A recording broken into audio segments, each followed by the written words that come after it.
Évasion. Évasion Guinée. Groupe Évasion Guinée. C'est ma télé. C'est ma télé. C'est ma radio. C'est ma radio. Groupe Évasion Guinée. Évasion Guinée. C'est ma télé. C'est ma télé. C'est ma radio. C'est ma radio. Évasion.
Évasion FM 90.7.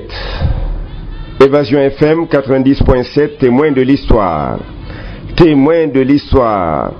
Témoin de l'histoire, témoin de l'histoire, Atayer Maïga. Atayer Maïga, Atayer Maïga. À la régie, à la technique, à la réalisation, Abou Diallo. Assistant à la régie, à la technique, à la réalisation, Mamadou Diallo. Au micro, Osman Bangoura. Atayer Maïga, bonjour. Bonjour, monsieur Osman. Mesdames, mesdemoiselles et messieurs, bonjour. Atayer Maïga, dans la première partie de votre récit, vous avez parlé de la manière dont vous avez été expulsé du Sénégal, non sans avoir été torturé. Je dis bien torturé. Oui, moi je vous ai dit que les Français étant des gens très civilisés, eux soutiennent qu'il s'agit de simple lavage de cerveau. Mais bref, on vous a fait des choses... C'est la même chose que ce que l'on dénonce ici. Tout ce qu'on dit ici, on a fait ceci et cela, on a mis le courant, on a mis dans l'eau. C'est exactement ce qu'on a fait. Très bien. Ensuite, vous êtes rentré en Guinée. Par effraction, dites-vous?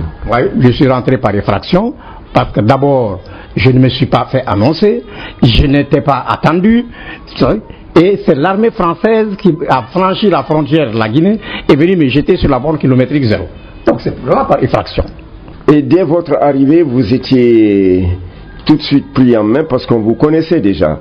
Certaines personnalités guinéennes vous connaissaient soit physiquement, soit avaient entendu parler de vous. Seyfoulaye Diallo, à l'époque président de l'Assemblée territoriale, vous connaissez déjà. Oui. Saïfoula, il me connaissait parfaitement, d'autant plus qu'il avait séjourné au Niger où il a dirigé des cercles d'études marxistes. Ahmed Sékou Touré ne vous avait jamais vu, mais il vous connaissait. Ahmed Sékou Touré m'avait vu effectivement, parce qu'il était grand conseiller de l'AOF quand Gabriel Darboussier était le président de l'Assemblée fédérale, et moi j'étais celui qui aidait le Gabriel Darboussier à faire le quotidien de l'Assemblée fédérale.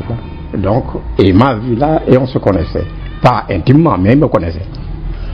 Donc, vous êtes rentré en Guinée et tout de suite, on vous a mis à l'œuvre et vous vous êtes mis à l'œuvre vous-même. Bon, appelons ça comme ça, c'est-à-dire que je suis un militant de la Révolution, je tombe dans un pays en pleine Révolution, j'ai été associé aux actes posés par la Révolution. Et j'ai assumé la part de responsabilité qui était la mienne. Et vous dépendiez directement du secrétaire général du Parti démocratique de Guinée, non pas du chef de l'État, mais du secrétaire général du Parti démocratique de Guinée. En réalité, c'est pour ma propre protection que le président Ahmed Sékou Touré a pris dès le départ cette précaution. C'est-à-dire que je ne relevais d'aucun membre du bureau politique ni du gouvernement. Je ne relevais que du secrétaire général et seulement dans sa fonction de secrétaire général du parti. Parce que le président de la République, quand il est absent, il y a un ministre qui assure l'intérim, alors que le secrétaire général, il n'y a pas d'intérim. Comme je ne relevais que de celui-là, j'étais hors de portée de tous. Les auditeurs posent la question de savoir pourquoi, dès l'entame, vous parlez de complot. Eh bien, c'est le premier acte décisif que j'ai rencontré. La Guinée venait d'accéder à l'indépendance, et pendant qu'on s'affairait pour les festivités de cette indépendance, des forces obscures travaillaient déjà pour le renversement du régime. Donc j'ai été informé de cela, comme tous les cadres qui étaient à un certain niveau dans la gestion des affaires de l'État. Et le premier complot, c'était un complot double, avez-vous dit. Il y avait des armes aux frontières, il y avait des... Non, je dois préciser que oui. Le complot avait une nomenclature beaucoup plus complexe que cela. Il y avait les caches d'armes, qui étaient des réserves d'armes qu'on devait distribuer à la population une fois qu'elle se serait révoltée. Il y a ceux qui devaient préparer cette révolte de la population, dont les anciens combattants, qui devaient créer des zones d'insécurité, et des cadres à Conakry et ailleurs, qui aussi devaient mettre la population civile en mouvement.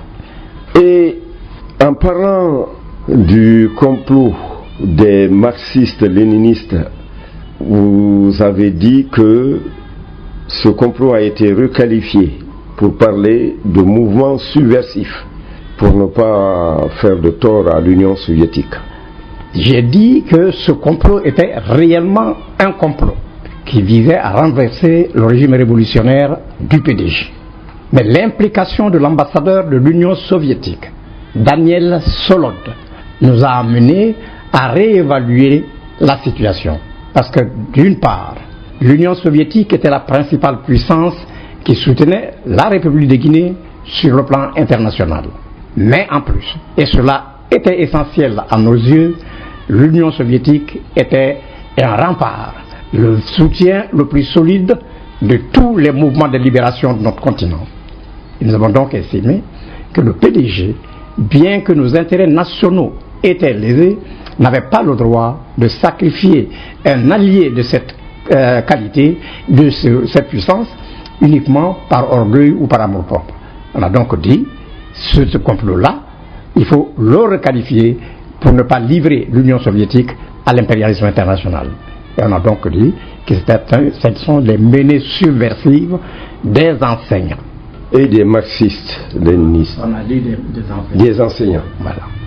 Mais il y avait des militants du PAI, du Parti africain de l'indépendance. Voilà. C'est-à-dire, c'est justement à cause de tout ça, parce que c'est l'implication de ceux du PAI qui a entraîné l'ambassadeur de l'Union soviétique. Eux étant marxistes, les soviétiques, l'idéologie officielle c'était cela, donc ils avaient plus facilement accès à l'ambassade de l'Union soviétique. Ils ont réussi à mobiliser, à convaincre l'ambassadeur Solod qui leur a accordé son appui. Voilà. Et c'était le complot des enseignants. Voilà. C'était ça qu'on a baptisé menées subversives des enseignants. Voilà. Et en 1965, rebelote, nouveau complot, c'est le complot Petit Touré. Et là, entre en action une personnalité marquante, Fodeba Keïta. Vous avez dit que c'est Fodeba Keïta qui a fait liquider Keltigui Touré, le petit frère de Mamadou Touré, dit Petit Touré. Le complot Petit Touré, en réalité, a été initié par le président Félix Houphouët-Boigny, qui lui ne pardonnait pas au président Ahmed Sékou Touré, qu'il considérait comme son jeune frère, pratiquement son élève dans la lutte politique, qui l'a défié, qui a osé faire voter non, alors que lui souhaitait que tous ceux qui se réclamaient du RDA votent oui, mais qui non seulement a fait voter non, mais a réussi à imposer sa personnalité à l'échelle de l'Afrique et du monde. Et ce qui a d'ailleurs éclipsé l'aura de Félix Houphouët-Boigny, qui avant cela passait pour le faiseur de rois ou de choses en Afrique, toutefois en Afrique sous domination française. Alors, voilà que son jeune frère le défie, il fait voter non, et le monde entier l'admire, le félicite, il est choyé de partout. Oufou en a pris ombrage. Ce n'est donc pas seulement d'ailleurs Oufou et même les autres chefs d'État de la sous-région, ce n'est pas par patriotisme que 2 ans plus tard ils ont exigé l'indépendance. C'était par orgueil, leur amour-propre étant blessé, ils ont bien vu qu'ils avaient fait le mauvais choix et que celui qui pouvait les ennoblir, les élever, c'était le choix de l'indépendance auquel ils avaient tourné le dos. Donc, c'est pour ce motif qu'eux également ont cherché à accéder à l'indépendance. Donc eux, ce n'est pas par patriotisme, ce n'est pas parce qu'ils voulaient respecter le choix de leur peuple. Le peuple depuis l'origine était pour l'indépendance, c'est eux qui étaient contre. Maintenant, quand Houphouët a conçu l'idée, c'est-à-dire pour Houphouët, l'audience du président Ahmed Sékou Touré était liée au fait qu'il était un descendant de l'Almami Samori Touré. Son raisonnement n'était pas allé au-delà. La France aussi certainement le croyait. C'est pour cela Houphouët a imaginé qu'il fallait opposer au président Ahmed Sékou Touré un autre descendant de l'Almami Samori Touré. C'est ainsi que Keltigui Touré, qui était simple commerçant en Côte d'Ivoire, illustre Mamadou Touré. Ouais, Petit Touré dit Mamadou Touré dit Petit Touré, qui était un illustre inconnu en Guinée. C'est sur lui que le choix d'Houphouët s'est posé et la France l'a soutenu. En se disant, comme maintenant il a en face de lui un autre fils de l'Almami Samori Touré, et même un descendant beaucoup plus direct, donc quand ils feront le coup, les Guinéens adhéreront massivement à leur nouveau choix. Très bien. Et en 1969, un autre complot. Je ne vais pas parler de Crédit. Oui, d'accord.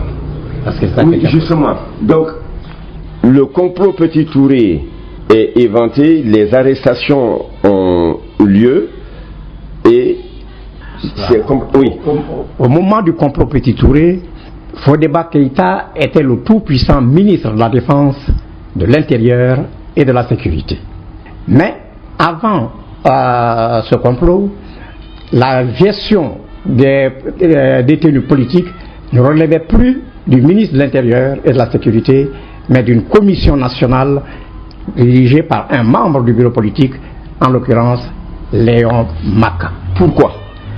Eh bien parce que le complot qui avait précédé, c'est-à-dire les menées subversives des enseignants, ont révélé le fait que Fodeba avait une tendance exagérée à vouloir tout mettre en œuvre pour que le camarade El Hadj Saïfoulaye Diallo, secrétaire politique du PDG, soit mis en cause. Simplement parce que dans ce complot, il y avait 3 ou 4 éléments qui étaient des cousins directs de Saïfoulaye. Baldé Muntaga, Assimi, enfin j'ai oublié, mais enfin ils sont 3 ou 4. Colon Diallo. Donc tout ceci étaient des cousins directs de Saïfoulaye. Fodeba, qui était déjà informé, qui suivait ce complot depuis le départ, s'était tu là-dessus. Parce qu'il voulait que la chose évolue, que ça pourrisse, pour que quand ça va éclater, Saïfoulaye soit éclaboussé. Alors, le complot a éclaté, mais comme la gestion ne relevait plus directement de lui, il n'a pas pu manœuvrer comme il le souhaitait. Et la preuve qu'il vraiment il cherchait à manœuvrer, Léon Maka a divisé la commission nationale d'enquête mise en place sous sa présidence en 3 sous-commissions.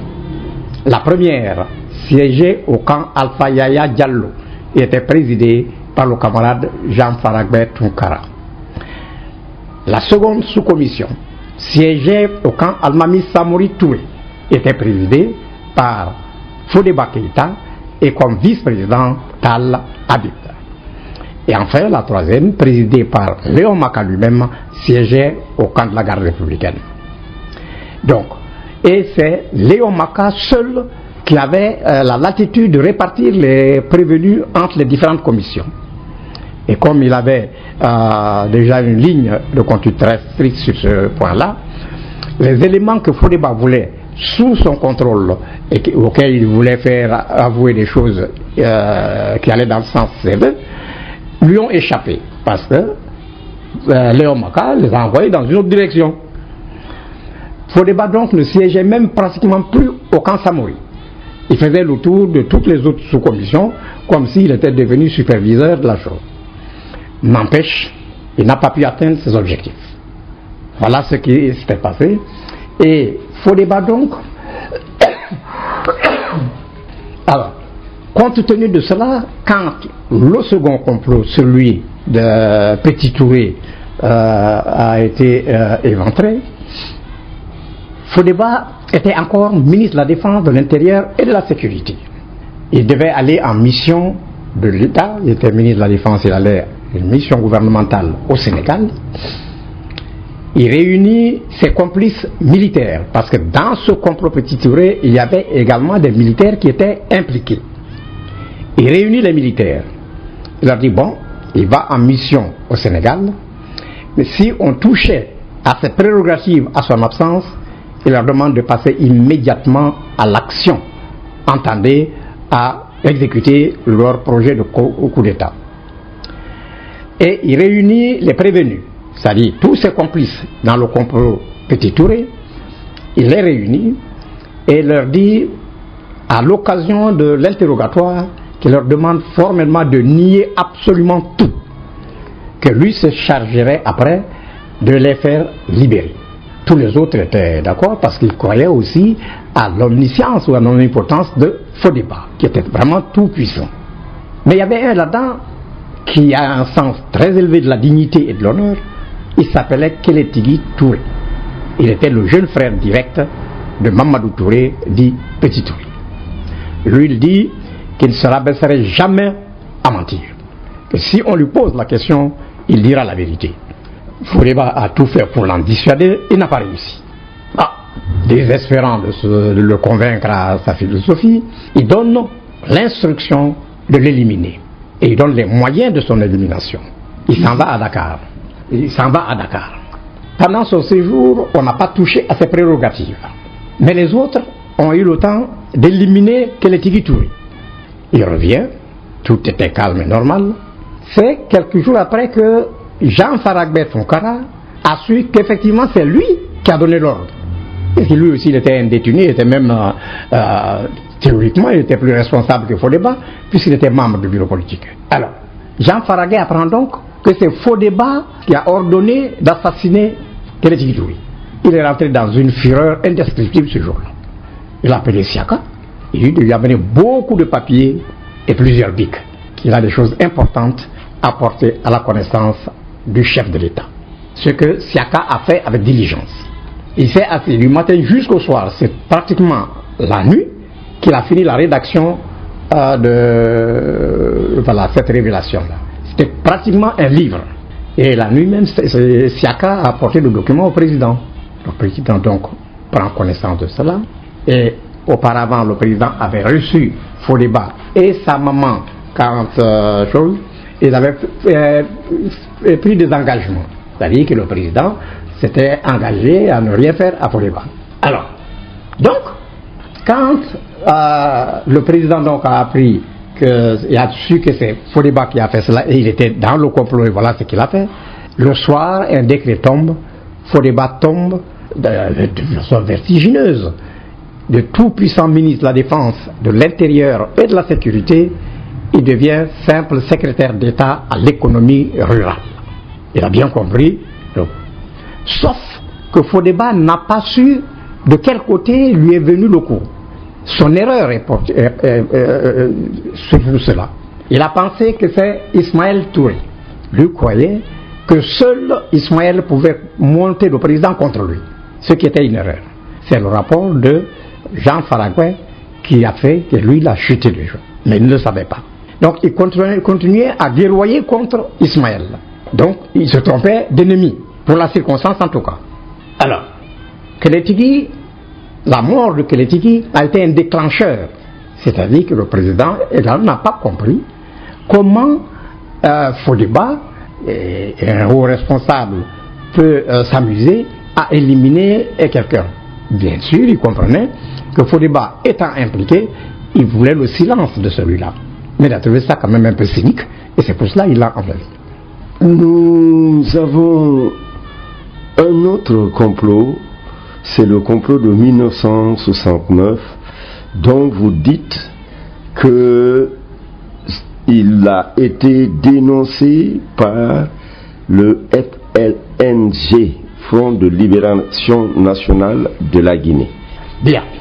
C'est-à-dire, alors qu'un consortium international comprenant la République fédérale d'Allemagne, la première puissance économique et industrielle de l'Europe, la France, le Portugal, avec l'assurance de l'appui de l'OTAN, était en train de préparer l'agression. C'était un projet d'envahissement du territoire national. À l'origine, c'était un véritable envahissement, puisque des soldats devaient être parachutés à différents points du territoire national. Ça veut dire que vraiment c'est une occupation du territoire. Pendant ce temps-là, il y a eu entre-temps des réflexions à leur niveau autour du problème, et ils se sont rappelés qu'au Mali, à Bamako à côté, le président Modibo Keïta a été éliminé par un coup d'État très simple qui n'avait mobilisé que quelques soldats. Donc, et surtout, la France ne voulait pas partager le fruit de la reconquête de la Guinée. Elle ne voulait pas. Elle voulait toutes les richesses de la Guinée pour la France. Or, le projet d'agression impliquait d'autres puissances, l'Allemagne, le Portugal notamment, et donc le butin devait être partagé. Alors la France a donc imaginé qu'un coup comme celui monté contre le président Modibo Keïta serait à son avantage et ne coûterait rien. Voilà pourquoi et lui, et la France et le président Félix Houphouët-Boigny ont privilégié le truc du complot Kaman Fodéba. Mais ce complot ayant échoué, ils sont revenus à la case départ. Et il fallait... Non, le complot n'avait pas encore échoué. Quand le complot était en préparation et en cours d'exécution, c'est la France qui va voir le FLNG, c'est le service secret français, qui prend langue avec le FLNG, c'est-à-dire le Front National de Libération de la Guinée, dirigé par Sirajou Diallo. Enfin, il y avait Sirajou, ils sont nombreux. Il y avait Sirajou, il y avait le commandant Diallo, il y avait le colonel Diallo, je crois. Commandant Tierno Diallo. Voilà. Hein? Commandant Tierno Diallo. Voilà. Bon, et beaucoup d'autres. Enfin, dont Souma David, etc. Alors, la France voulait que ce soit son coup avec les militaires là qui l'emporte. Et elle va dire donc à ceux du FLNG de mettre en sourdine le projet d'agression, parce qu'ils étaient très avancés. Il restait quelques modalités, dont la fixation de la date, et voilà, quelques petits détails. Alors, mais les services secrets ont commis une faute. Ils ont révélé... Les services secrets français. Enfin, ils ont commis une faute parce qu'ils ont révélé à ceux du FLNG l'identité de certains des acteurs de ce putsch militaire. Ils ont cité notamment Kaman Diaby, Koumbassa Ali. Ça déjà, les autres ont commencé à tiquer. Ils ont dit mais comment? Ça, ce n'est pas un complot propre, parce que s'ils réussissaient, eux n'auraient que la portion congrue. C'est pour cela qu'ils ont décidé de sacrifier ce complot-là au profit de l'agression qui les impliquait directement, et ils pensaient que là, le partage, c'est eux qui décideraient. Ils ont fait semblant d'accepter le dictat français, mais en réalité, ils ont saisi leur agent qui était du FLNG et qui était assez introduit au sein du régime du PDG, c'était Émile Cissé. Eux cherchaient à faire d'une balle deux coups. D'abord, faire échouer le complot des militaires et ensuite renforcer l'audience de Émile Cissé auprès du président pour que dans le cadre de l'exécution de leur propre projet, Émile soit en bonne position pour éventuellement être celui qui va éliminer physiquement le président Sékou Touré. Émile donc, sans dire lui le nom des acteurs, vient trouver le président et lui dit qu'il y a beaucoup de bruit à l'Abbé, des militaires se préparent à faire un coup de force, comme ce qui s'est passé au Mali. Mais il ne donne pas de nom parce que les autres ne lui avaient pas donné de nom. Le président l'écoute gentiment. Vous savez, le président Sékou Touré avait une qualité. Il ne décourageait jamais les militants qui venaient le voir spontanément et lui porter des informations. Mais il ne connaissait pas les performances d'Émile Cissé. Pour lui, Émile Cissé est un enseignant, un homme très intelligent, voilà, il a beaucoup de qualités. Alors, il ne voulait pas le décourager, il dit donc, d'accord, on va vérifier ça. C'est ainsi que le général Lansana Diané, qui entre-temps était le ministre de la Défense, de l'Intérieur et de la Sécurité, a été dépêché à l'Abbé pour voir ce problème, et voilà. Lansana Diané donc fait le déplacement, il va à l'Abbé, il se fait entourer du bureau fédéral, ils examinent le dossier. Alors, sa conclusion, ça a été que 3 officiers, je crois Namori Keïta, Mbeng, Kamara Amadou Dimbeng, et un autre, je ne me rappelle pas, Kumbasa Ali. Donc, ceux-ci étaient accusés par la troupe de mener presque subversif parce qu'ils faisaient tout pour mécontenter les hommes de rang. Lansana Diané, il prend un raccourci, il dit bon, les 3 officiers là, il les enlève de l'Abbé. Donc, ils n'ont qu'à aller à Conakry, à partir de là-bas, il va les muter. Mais il a commis une faute. Ces 3 officiers commando parachutistes, ils réservent des places dans l'avion, dans Air Guinée, il les met donc en route pour Conakry, en transitant par Cancan, mais il prend soin de les faire accompagner, disons encadré par un inspecteur de police, un jeune inspecteur de police, Mamadou Boiro, dont l'argument principal était qu'il avait un PMAK et un PA pour escorter des commandos parachutistes. Le voyage l'Abbé-Cancan s'est passé sans problème, mais le chemin du retour Cancan-Conakry, les parachutistes ont profité pour faire une prise de judo à Mamadou Boiro, ils lui ont brisé la colonne vertébrale, il est mort, et ils sont emparés de ses armes pour se rendre maître de l'appareil. Ils ont jeté le corps de Mamadou Boiro dans le vide, en route vers Dabola. Alors, ils disent donc aux pilotes de retourner, de s'orienter vers la Côte d'Ivoire. C'est vous dire que c'était le lieu le plus sûr pour eux. Les pilotes qui étaient patriotes ont examiné la situation et ont dit avec le carburant qu'il y a dans les réservoirs, ils n'arriveront pas en Côte d'Ivoire, l'avion tombera en cours de route. Ils réfléchissent, ils disent bon, maintenant d'aller vers le Mali. Vers le Mali, parce que Moussa Traoré, qui avait pris le pouvoir à Bamako, était promotionnaire de Mbengue. Ils ont fait la même promotion. Donc, le pilote fait semblant d'obtempérer et ils vont.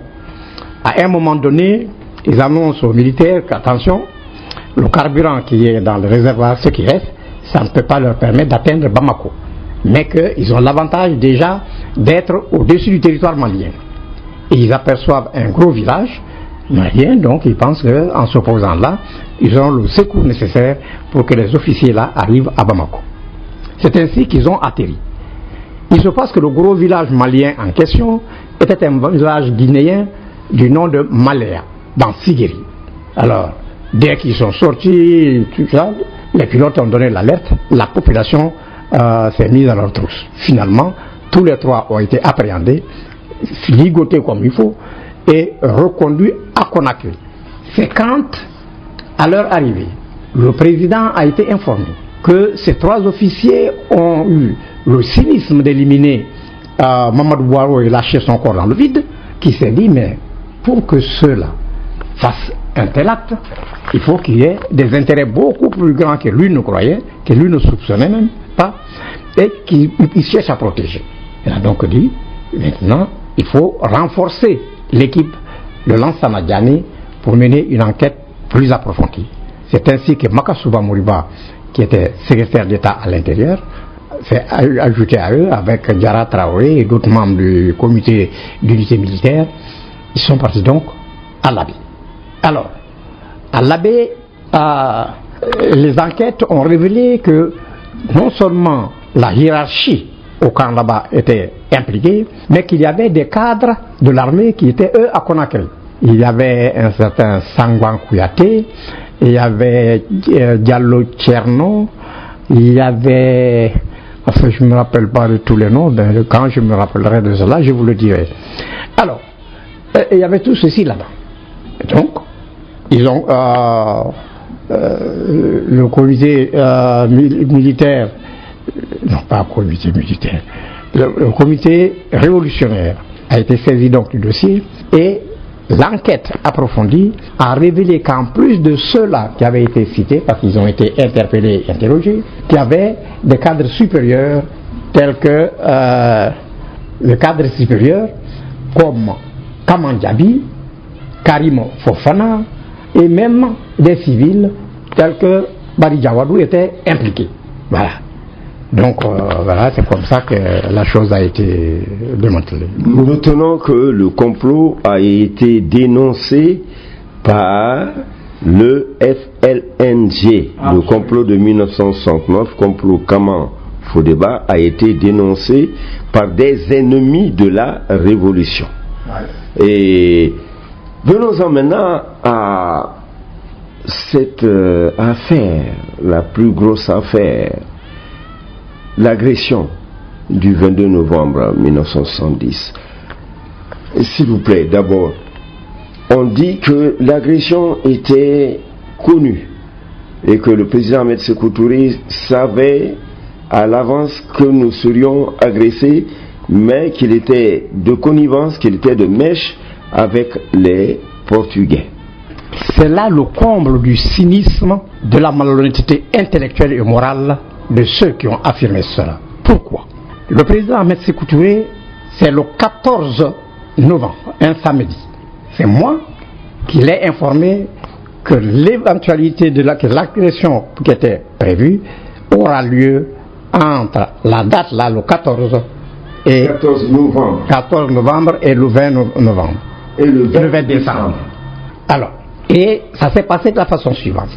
C'est moi qui suis allé à l'Abbé pour remplacer Émile Cissé. Or, Émile Cissé, la veille de ma venue à l'Abbé, avait fait un tour à Conakry et avait convaincu le président de le laisser en place jusqu'au 20 décembre. C'est lui qui a demandé jusqu'au 20 décembre. Mais, quand il m'a expliqué le problème, j'ai compris qu'il s'agissait là d'un message codé. Pourquoi le 20 décembre? C'est que le 20 décembre avait une signification particulière pour lui. En réalité, le 20 décembre était la date butoir qui était retenue pour l'agression. C'est-à-dire que si, jusqu'au 20, il n'y avait pas eu d'agression, le 20, nécessairement, l'agression aurait eu lieu. C'était ça la réalité. Et Émile Cissé, comme tous les dirigeants de la 5e colonne, savait cela.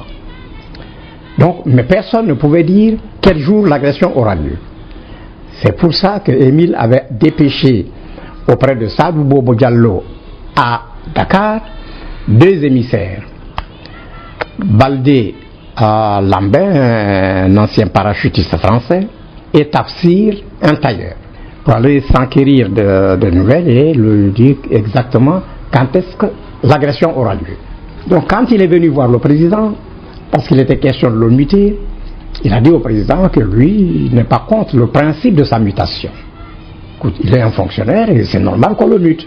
Mais qu'il demande au président la faveur de le laisser à l'Abbé jusqu'au 20 décembre 1970. Après ça, on peut l'enlever. Le président n'avait pas accordé une grande importance à cette date. Parce que son problème, c'était qu'il fallait que Émile quitte et pour que j'aille le remplacer. Mais quand Émile m'a entrepris, c'était pour me convaincre, moi, de la nécessité... Donc, vous êtes parti à l'Abbé pour remplacer Émile. Et c'est là que Émile vous entreprend. Émile m'entreprend, il veut me convaincre absolument qu'il était nécessaire, voire indispensable, que lui reste à l'Abbé jusqu'au 20 décembre, ça, pour la défense de la Révolution, parce qu'il avait dépêché auprès du front des émissaires qui, selon lui, revenaient incessamment avec des informations capitales pour la Révolution. Donc il a tout fait pour me convaincre. N'ayant pas réussi, là, il m'amène devant la carte. Et il me montre, c'est-à-dire, tout le topo de l'agression. Là où on doit infiltrer les gens, là où on doit en parachuter, les moyens. Et enfin, il m'a tout expliqué. Mais ça, c'était le plan initial, là, qui a subi de profondes modifications après. En raison du fait qu'ils ont tiré les leçons, aucune armée, même la plus puissante, qui enverrait ses troupes éparpillées sur un vaste territoire ennemi, ne peut être assurée de remporter la victoire. Les Français ont fait l'expérience au Vietnam, la conclusion a été trouvée à Dien Bien Phu. Les Américains ont fait la même expérience au Vietnam. La conclusion a été trouvée lors de l'assaut de Saigon. Donc, les stratèges occidentaux savent parfaitement que l'envahissement d'un territoire ennemi n'est pas à la portée de n'importe quelle armée. Donc, dans ce projet-là, ils se sont dit que le plan initial n'est sûrement pas le meilleur. Et c'est pour cela qu'ils ont voulu que l'agression occupe un espace moins vaste, que le théâtre des opérations se résume à la ville de Conakry. La ville de Conakry, ils ont trouvé de bons prétextes pour dire que la ville est imprenable. Il y avait plusieurs camps militaires, il y avait la milice, il y avait la gendarmerie, enfin, il y avait tout ce qu'il fallait pour défendre une ville.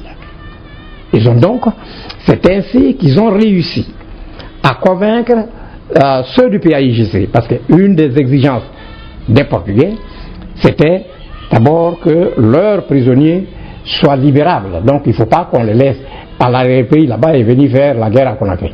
Donc ils exigeaient que les prisonniers soient transférés à Conakry. La 5e colonne y a veillé et l'a obtenu.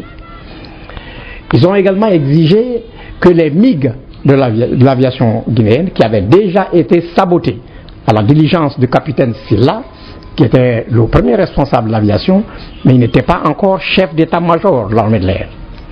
À sa diligence, ils avaient saboté tous les MiG. Que pourtant, les Guinéens avaient vu le 2 octobre qui a précédé le 22 novembre, le 2 octobre, donc, ces avions ont sillonné le ciel de Conakry en parade militaire. Donc, ils se portaient très bien. Non, 2 mois après, ils sont tous en panne. Les Portugais, donc, exigeaient, maintenant qu'ils sont en panne, de les détruire quand même. Ensuite, les Portugais avaient une autre exigence. Les vedettes de la marine guinéenne devaient toutes être sabotées pour qu'elles ne puissent pas participer à la défense de nos côtes. C'était la condition sine qua non du débarquement par péniche. Ils l'ont obtenu. Alors, dans ce cas également, Ils l'ont obtenu de qui? Ils l'ont obtenu du FLNG et de leur agent de la 5e colonne qui était représenté à Conakry. Pourquoi? Le samedi 21 novembre, un commando d'élite de la marine portugaise qui était au large vers Fotoba débarque par péniche, rentre dans le port de commerce de Conakry, sabote les 9 vedettes de l'armée guinéenne et celles du PAIGC pour les rendre inopérationnels. De 18h à 18h30, ce travail était accompli. À ce moment, le président était à Bellevue. Personne ne l'a informé. Et j'attire votre attention sur le fait que au port de commerce de Conakry, il y avait la marine elle-même qui avait d'ailleurs son état-major, il y avait la gendarmerie, il y avait la milice, il y avait la police, enfin, toutes les forces de sécurité étaient là. Personne n'a alerté le chef de l'État en l'informant que les vedettes de la marine ont été sabordées. Sabordées. Ont été sabordées. Alors, ce qui est la preuve que la complicité au cours de cette agression était tellement étendue et tellement profonde que vraiment il faut dire, c'est Dieu qui a sauvé la Guinée. Oui, mais s'il vous plaît, je reviens à la question précise de savoir, est-ce que le président Ahmed Sékou Touré avait pris langue avec les Portugais autour de l'agression? Comme on semble le dire, on dit qu'il était de connivence avec eux. Mais je vous ai dit que d'abord cette accusation est plus que criminelle. En aucune manière le président ne peut faire cela. C'est d'ailleurs quand il a reçu ma note. Voilà. Ma note disait ceci: camarade président, dès la réception de la présente note, il faut mettre en état d'alerte maximum tous nos services de sécurité. À compter de ce jour jusqu'au 20 décembre inclusivement, à n'importe quel moment, la Guinée peut faire l'objet d'une agression extérieure. Le même jour, le président a envoyé des messages radio dans toutes les régions pour demander à tous les fonctionnaires d'autorité de rester à leur poste, d'élever le niveau de vigilance et de ne quitter leur poste sous aucun prétexte. Jusqu'à nouvel ordre. Lui n'a pas dit jusqu'au 20 décembre, c'est jusqu'à nouvel ordre. C'est ce qu'un chef d'État peut faire. Ce n'est pas au président de la République de mettre un fusil à l'épaule et s'aller sur chaque centimètre de frontière pour défendre nos frontières. Il a donc donné des instructions à tous ceux qui avaient mission de défendre l'intégrité du territoire. Maintenant, quand l'agression a eu lieu, la preuve que c'était justement les autres, et pas le président Sékou Touré, c'est les autres qui savaient ce qui se passait. Je vous cite un ouvrage. Un des agents de la 5e colonne, Alpha Abdoulaye Porto Diallo, nous a expliqué comment il s'est rendu à la présidence. Vous pouvez relire son livre. Il était le seul qui soit le plus serein, le plus calme, le plus lucide au milieu de ce fracas de bombes et d'obus. Pourquoi? Je connais Porthos, et certainement beaucoup d'entre vous le connaissent. C'est pas un bravache, c'est pas celui qui va en guerre. Non. Mais lui savait de quoi il s'agissait. Les autres ne savaient pas, c'est pour cela qu'ils étaient inquiets. Et c'est ainsi qu'il avait profité de cette supériorité-là pour prendre des initiatives, faire des trucs, etc. Donc, c'est vous dire que la 5e colonne était si introduite dans les structures de l'État et du parti qu'ils pouvaient faire ce qu'ils voulaient, ces gens-là. Et ils l'ont prouvé. Vous avez donc cité Porthos. Son livre, c'est La vérité du ministre. Et c'est dans ce livre qu'il relate comment il est arrivé à la présidence de la République et pour être, dit-il, porter assistance au président Ahmed Sékou Touré. Je n'ai jamais vu un homme plus hypocrite que celui-là. Il n'est pas venu pour porter assistance au président Sékou Touré. En venant au palais, il était en mission du FLNG en tant qu'élément de la 5e colonne. En fait, les rôles étaient distribués parmi les cadres de la 5e colonne. Si le président avait passé la nuit à Bellevue, c'est Barry III qui devait rester à ses côtés pour l'obliger à rester sur place en attendant que le commando chargé de l'assassiner vienne l'y trouver et l'assassine. Il se passe que le président a décidé d'aller passer la nuit au palais. Et cette éventualité avait été retenue par la 5e colonne. Ils avaient donc décidé, au cas où ce serait au palais, c'est Alpha Abdoulaye Porto Diallo qui devait s'y rendre, l'y fixer avec le même but, c'est-à-dire faire en sorte qu'il soit là jusqu'à ce que le commando chargé de l'assassiner vienne le tuer là, sous ses yeux. Donc c'est un homme cynique. Quand il est venu porter assistance, il portait assistance à qui alors? De pas Sékou Touré. Alors, il est venu avec ce but. Mais il avait un superviseur, c'était Barry III. C'est pour cela, ici, dans son livre, parmi les ministres qui sont venus le trouver là, il y avait Barry III. Barry III était venu là pour s'assurer que leur agent qui avait mission de rester sur place et de fixer le président était en poste. C'était le cas. C'est pour cela, immédiatement après, il est parti sur d'autres fronts. Donc les rôles étaient répartis. Voilà ce qui s'est passé. Donc quand lui, il fait croire qu'il est venu pour porter assistance au président, c'est parce qu'il prend tous les Guinéens pour des idiots. Et en tout cas, le président, lui, très tôt a compris. Mais le président veut toujours des preuves avant de prendre quelques mesures. Pendant tout ce temps, il savait bien que Porthos n'avait pas été très loyal là. Mais le président avait un défaut, il croyait en la vertu de la jeunesse. Porthos était jeune. Bon, il se disait de toutes les manières, certainement, on l'a embrigadé, on l'a entraîné dans ça, mais avec le temps, il comprendra. Voilà pourquoi il le tolérait. Ce n'est pas parce qu'il ignorait que Porthos était un traître, il le savait. Et il le savait parce que le matin même de l'agression, entre 8h30 et 9h, le téléphone sonne, c'est Porthos qui prend, parce qu'il était venu s'incruster là comme standardiste de la présidence. Donc toutes les communications téléphoniques, c'est lui qui les recevait, et il a profité évidemment pour faire le tri. Il y en a qu'il fallait éliminer, d'autres qu'il faut, enfin, il faisait son travail de sabotage. Alors, le téléphone sonne, il décroche. Son correspondant fait veillement, vraiment il vociférait, il est mécontent, il faut qu'on lui donne une arme. Il voit des salopards sur la plage en train de communiquer avec le bateau amiral, etc. Il parle, et puis finalement il dit les noms de ceux-là. Il dit des membres du gouvernement. Il dit Baldé Ousmane, Barry III, Malassouba Moriba et le commissaire de la routière. Dès qu'il a dit ça, Porthos a basculé en anglais, puisqu'il est bilingue. Pour que le président qui était assis dans le divan à côté ne comprenne pas. Mais cette langue était la langue justement de son correspondant. Le président lui demande, il dit, mais c'est qui ça? Il est bien obligé de dire, il dit, c'est Karmikaël. Le président lui passe le mot. Il lui passe Karmikaël. Et le président dit, quand Karmikaël a fini de lui dire ce qu'il avait dit à Porthos, le président lui dit, prends la caméra de l'ambassadeur de la Tanzanie et filme-les. Cet ambassadeur de la Tanzanie est encore vivant.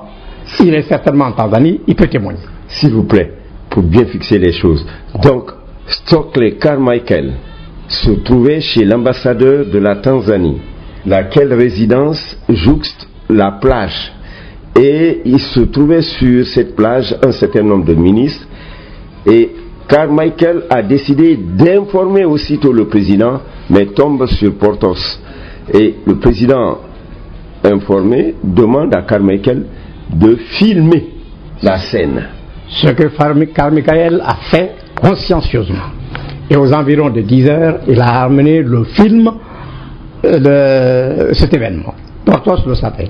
Voilà pourquoi, quelques minutes après, dans toute la ville de Conakry, on chantait que Carmichael était un agent de la CIA.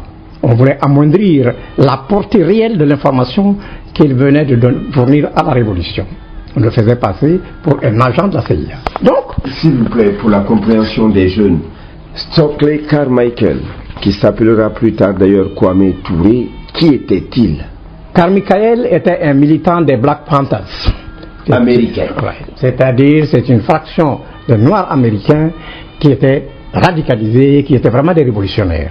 Et c'est pour cela d'ailleurs qu'il était exclu qu'il soit un agent de la CIA. Rien que pour ça, même les Américains n'auraient jamais fait confiance. Alors, Carmichael donc, qui avait choisi la Guinée comme patrie, était là et voyait des ministres du gouvernement qui trahissaient le gouvernement. Voilà pourquoi il a tenu à informer le président. Mais Carmichael s'est trouvé à l'ambassade, à la résidence de l'ambassadeur de la Tanzanie, parce que dans la nuit de l'agression, là où il était, il ne se trouvait pas en sécurité. Avec son épouse, Myriam Makeba, ils sont venus se réfugier chez l'ambassadeur de la Tanzanie. Donc quand le jour s'est levé, ils étaient là. Donc c'est quand il a vu ces gens-là, lui il était sur la terrasse pour voir, et quand il les a vus, il a téléphoné. Il a téléphoné et il a filmé. Or, le président lui a demandé de filmer, il les a filmés avec la caméra de l'ambassadeur de la Tanzanie. J'insiste là-dessus parce que cet ambassadeur-là, je pense qu'il est vivant, en tout cas je le lui souhaite, il peut témoigner. C'est sa caméra qu'il a donnée, c'est avec ça que Baldé Ousmane, Barry III Bagasuba Moriba et Keita Kara de Soufiane ont été filmés. Et ça explique pourquoi ces 4 ont été pendus au même endroit. Sinon, Keita Kara n'est pas membre du gouvernement. Donc, pour qu'il ait cet honneur-là, voilà, il a fallu le film qui atteste qu'il a commis le même crime que les autres. Donc, ils avaient droit à la même sanction. L'agression du 22 novembre 1970 est un événement qui non seulement a beaucoup agité la Guinée, mais surtout a beaucoup divisé les Guinéens. On dit souvent que c'est une agression, bon, ça a eu lieu, mais les personnalités qui en ont pâti n'avaient rien à voir et que la 5e colonne était une invention pure et simple du président Ahmed Sékou Touré. Mais vraiment, ça c'est des questions stupides. Ceux qui disent ça ne sont pas seulement des idiots, c'est des gens cyniques. Tous les Guinéens ont vécu l'événement. Il y a plusieurs centaines de Guinéens qui sont morts dans les rues à Conakry.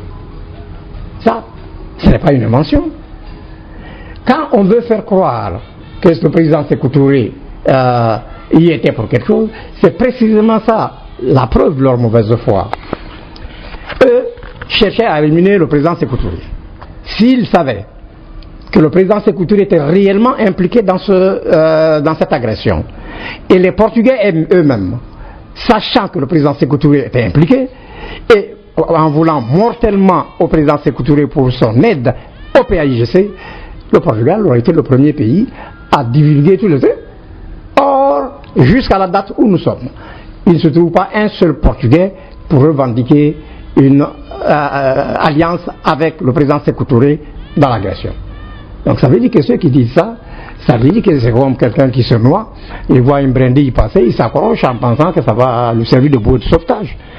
Ils mentent, ils sont conscients qu'ils mentent. Ce n'est pas qu'ils ne savent pas la vérité, ils savent.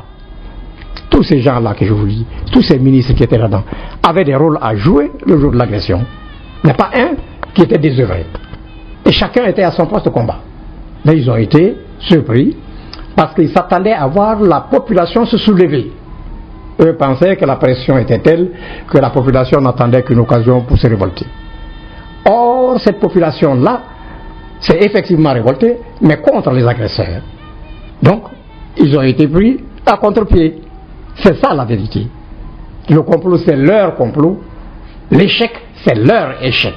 Et la victoire, c'est celle du PDG et du président M. Sékou Touré. Même si cela ne leur plaît pas. Je vais vous citer quelques points d'appui ou quelques points stratégiques. La radio, par exemple, la voix de la révolution, elle n'a pas été prise. Bien. Le commando hôtel, c'est comme ça qu'ils l'ont baptisé. C'est le commando qui a été débarqué au large de l'hôtel de France à l'époque. Actuel hôtel de l'Indépendance. Ce commando comprenait entre 80 à 90 hommes, je crois 90 hommes, et avait mission, premièrement, d'occuper la radio. C'est pour cela que dans les rangs de ces mercenaires, il y avait un ingénieur électronicien guinéen qui a déjà servi à la radio à Conakry, qui donc connaissait non seulement les structures du bâtiment, il connaissait les machines qui étaient là, leur mode de fonctionnement, etc.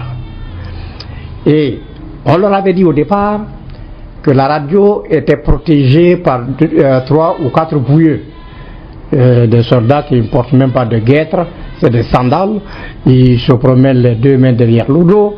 Bon, facile à neutraliser. Tant et si bien que dans le schéma d'occupation de la radio, ils ont, chronomètre en main, décidé que cela prendrait un maximum de 15 minutes, pas une seconde de plus. Et ces 15 minutes, c'est non seulement neutraliser les 3 ou 4 pouilleux comme ils disent, mais allumer le groupe électrogène puisqu'on a coupé le courant, allumer les machines de transmission pour les réchauffer un peu et les apprêter à la transmission, et tout ça, dans leur calcul, ça fait 15 minutes. Alors, la déconvenue pour eux a été que ils ont longé la côte en passant par la plage Péronne. La plage Péronne, c'est là où il y a le Palais des Nations en ce moment. Actuellement. Donc, ils passent par la plage Péronne et ils accèdent au slipway, et du slipway, ils passent par le marché du marché, ils descendent sur la corniche.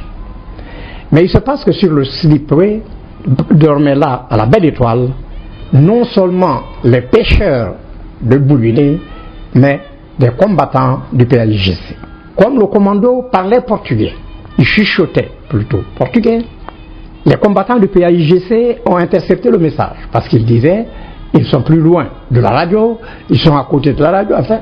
Donc les autres ont compris que leur objectif, c'était la radio. Et ils ont compris, puisque l'alerte était donnée à tous, y compris au PAIGC en son temps, ils ont compris que ceux qui sont là viennent pour occuper la radio. Ils ont attendu, dès que le commando est descendu sur la corniche, chacun d'eux a pris son fusil d'assaut, ils ont sauté le petit muret du cimetière chrétien. Et j'avoue, pour notre bonheur, ce cimetière-là était un cimetière chrétien. Et dans les cimetières chrétiens, les tombes sont alignées comme les régiments d'une armée. On ne risque pas de tomber dans un trou. Donc ils ont franchi rapidement la largeur pour se retrouver sur l'autre petit muret qu'ils ont franchi et se trouver dans la rue qui donne accès à la radio. Dès qu'ils ont sauté là, ils se sont mis en position de tir. Quand le commando est arrivé à son tour à l'angle du cimetière chrétien de côté corniche, ils ont bifurqué pour faire face à la radio. Dès qu'ils ont pointé le nez, les combattants du PAIGC ont ouvert le feu. Ah, c'était vraiment... C'était du feu. Donc, le commando s'est dispersé parce qu'il n'y avait pas de lumière. Ils sont dispersés dans le quartier. Certains sont partis à Sandarvaria, d'autres sont restés à Boulbiné, il y en a qui sont partis jusqu'à Manquepa. Donc, dispersés sur un grand espace. Or, la consigne donnée par le Portugal à ces commandos, c'est de ne laisser aucune trace d'une présence portugaise sur le terrain. Donc, les blessés et les morts, on doit les évacuer prioritairement. Le commandant de ce commando avait donc un premier devoir, c'est regrouper tous ces hommes, voir s'il y a des manquants, s'il y a des blessés et des morts, les évacuer avant toute chose. Ce qu'il a fait. Mais ça leur a pris 1 heure de temps, même plus qu'1 heure, parce que les gens étaient dispersés jusqu'à Manquepa. Alors, or, il leur avait été dit également que eux prennent la radio, un contingent de la gendarmerie devait venir en appui pour que des loyalistes ne viennent pas les déloger. C'est les gendarmes qui devaient venir renforcer leur position pour que les loyalistes ne puissent pas prendre la radio. Or, les gendarmes ne sont pas venus. Alors, évidemment, ils ne comprenaient pas pourquoi les gendarmes n'étaient pas venus. Et ça encore, c'est une des dispositions de l'agression qui l'explique. Ce n'est pas seulement les gendarmes qui ont manqué au front, c'est pratiquement tous les militaires. Parce que il a été demandé expressément aux officiers guinéens que personne n'avait le droit de prendre la moindre initiative personnelle. Tous, quel que soit leur rang, doivent attendre les instructions du chef des opérations, le colonel allemand von Schiesenhausen. Alors, donc c'est pour cela, les gendarmes, dès qu'ils ont entendu les premiers coups de feu, parce que la radio n'était pas très loin de la gendarmerie, c'est tout ça à Boulbiné là-bas, et les gendarmes donc se sont levés, ils ont commencé à courir dans tous les sens, ils savaient qu'ils avaient une mission, mais ils ne connaissaient pas la nature de leur mission.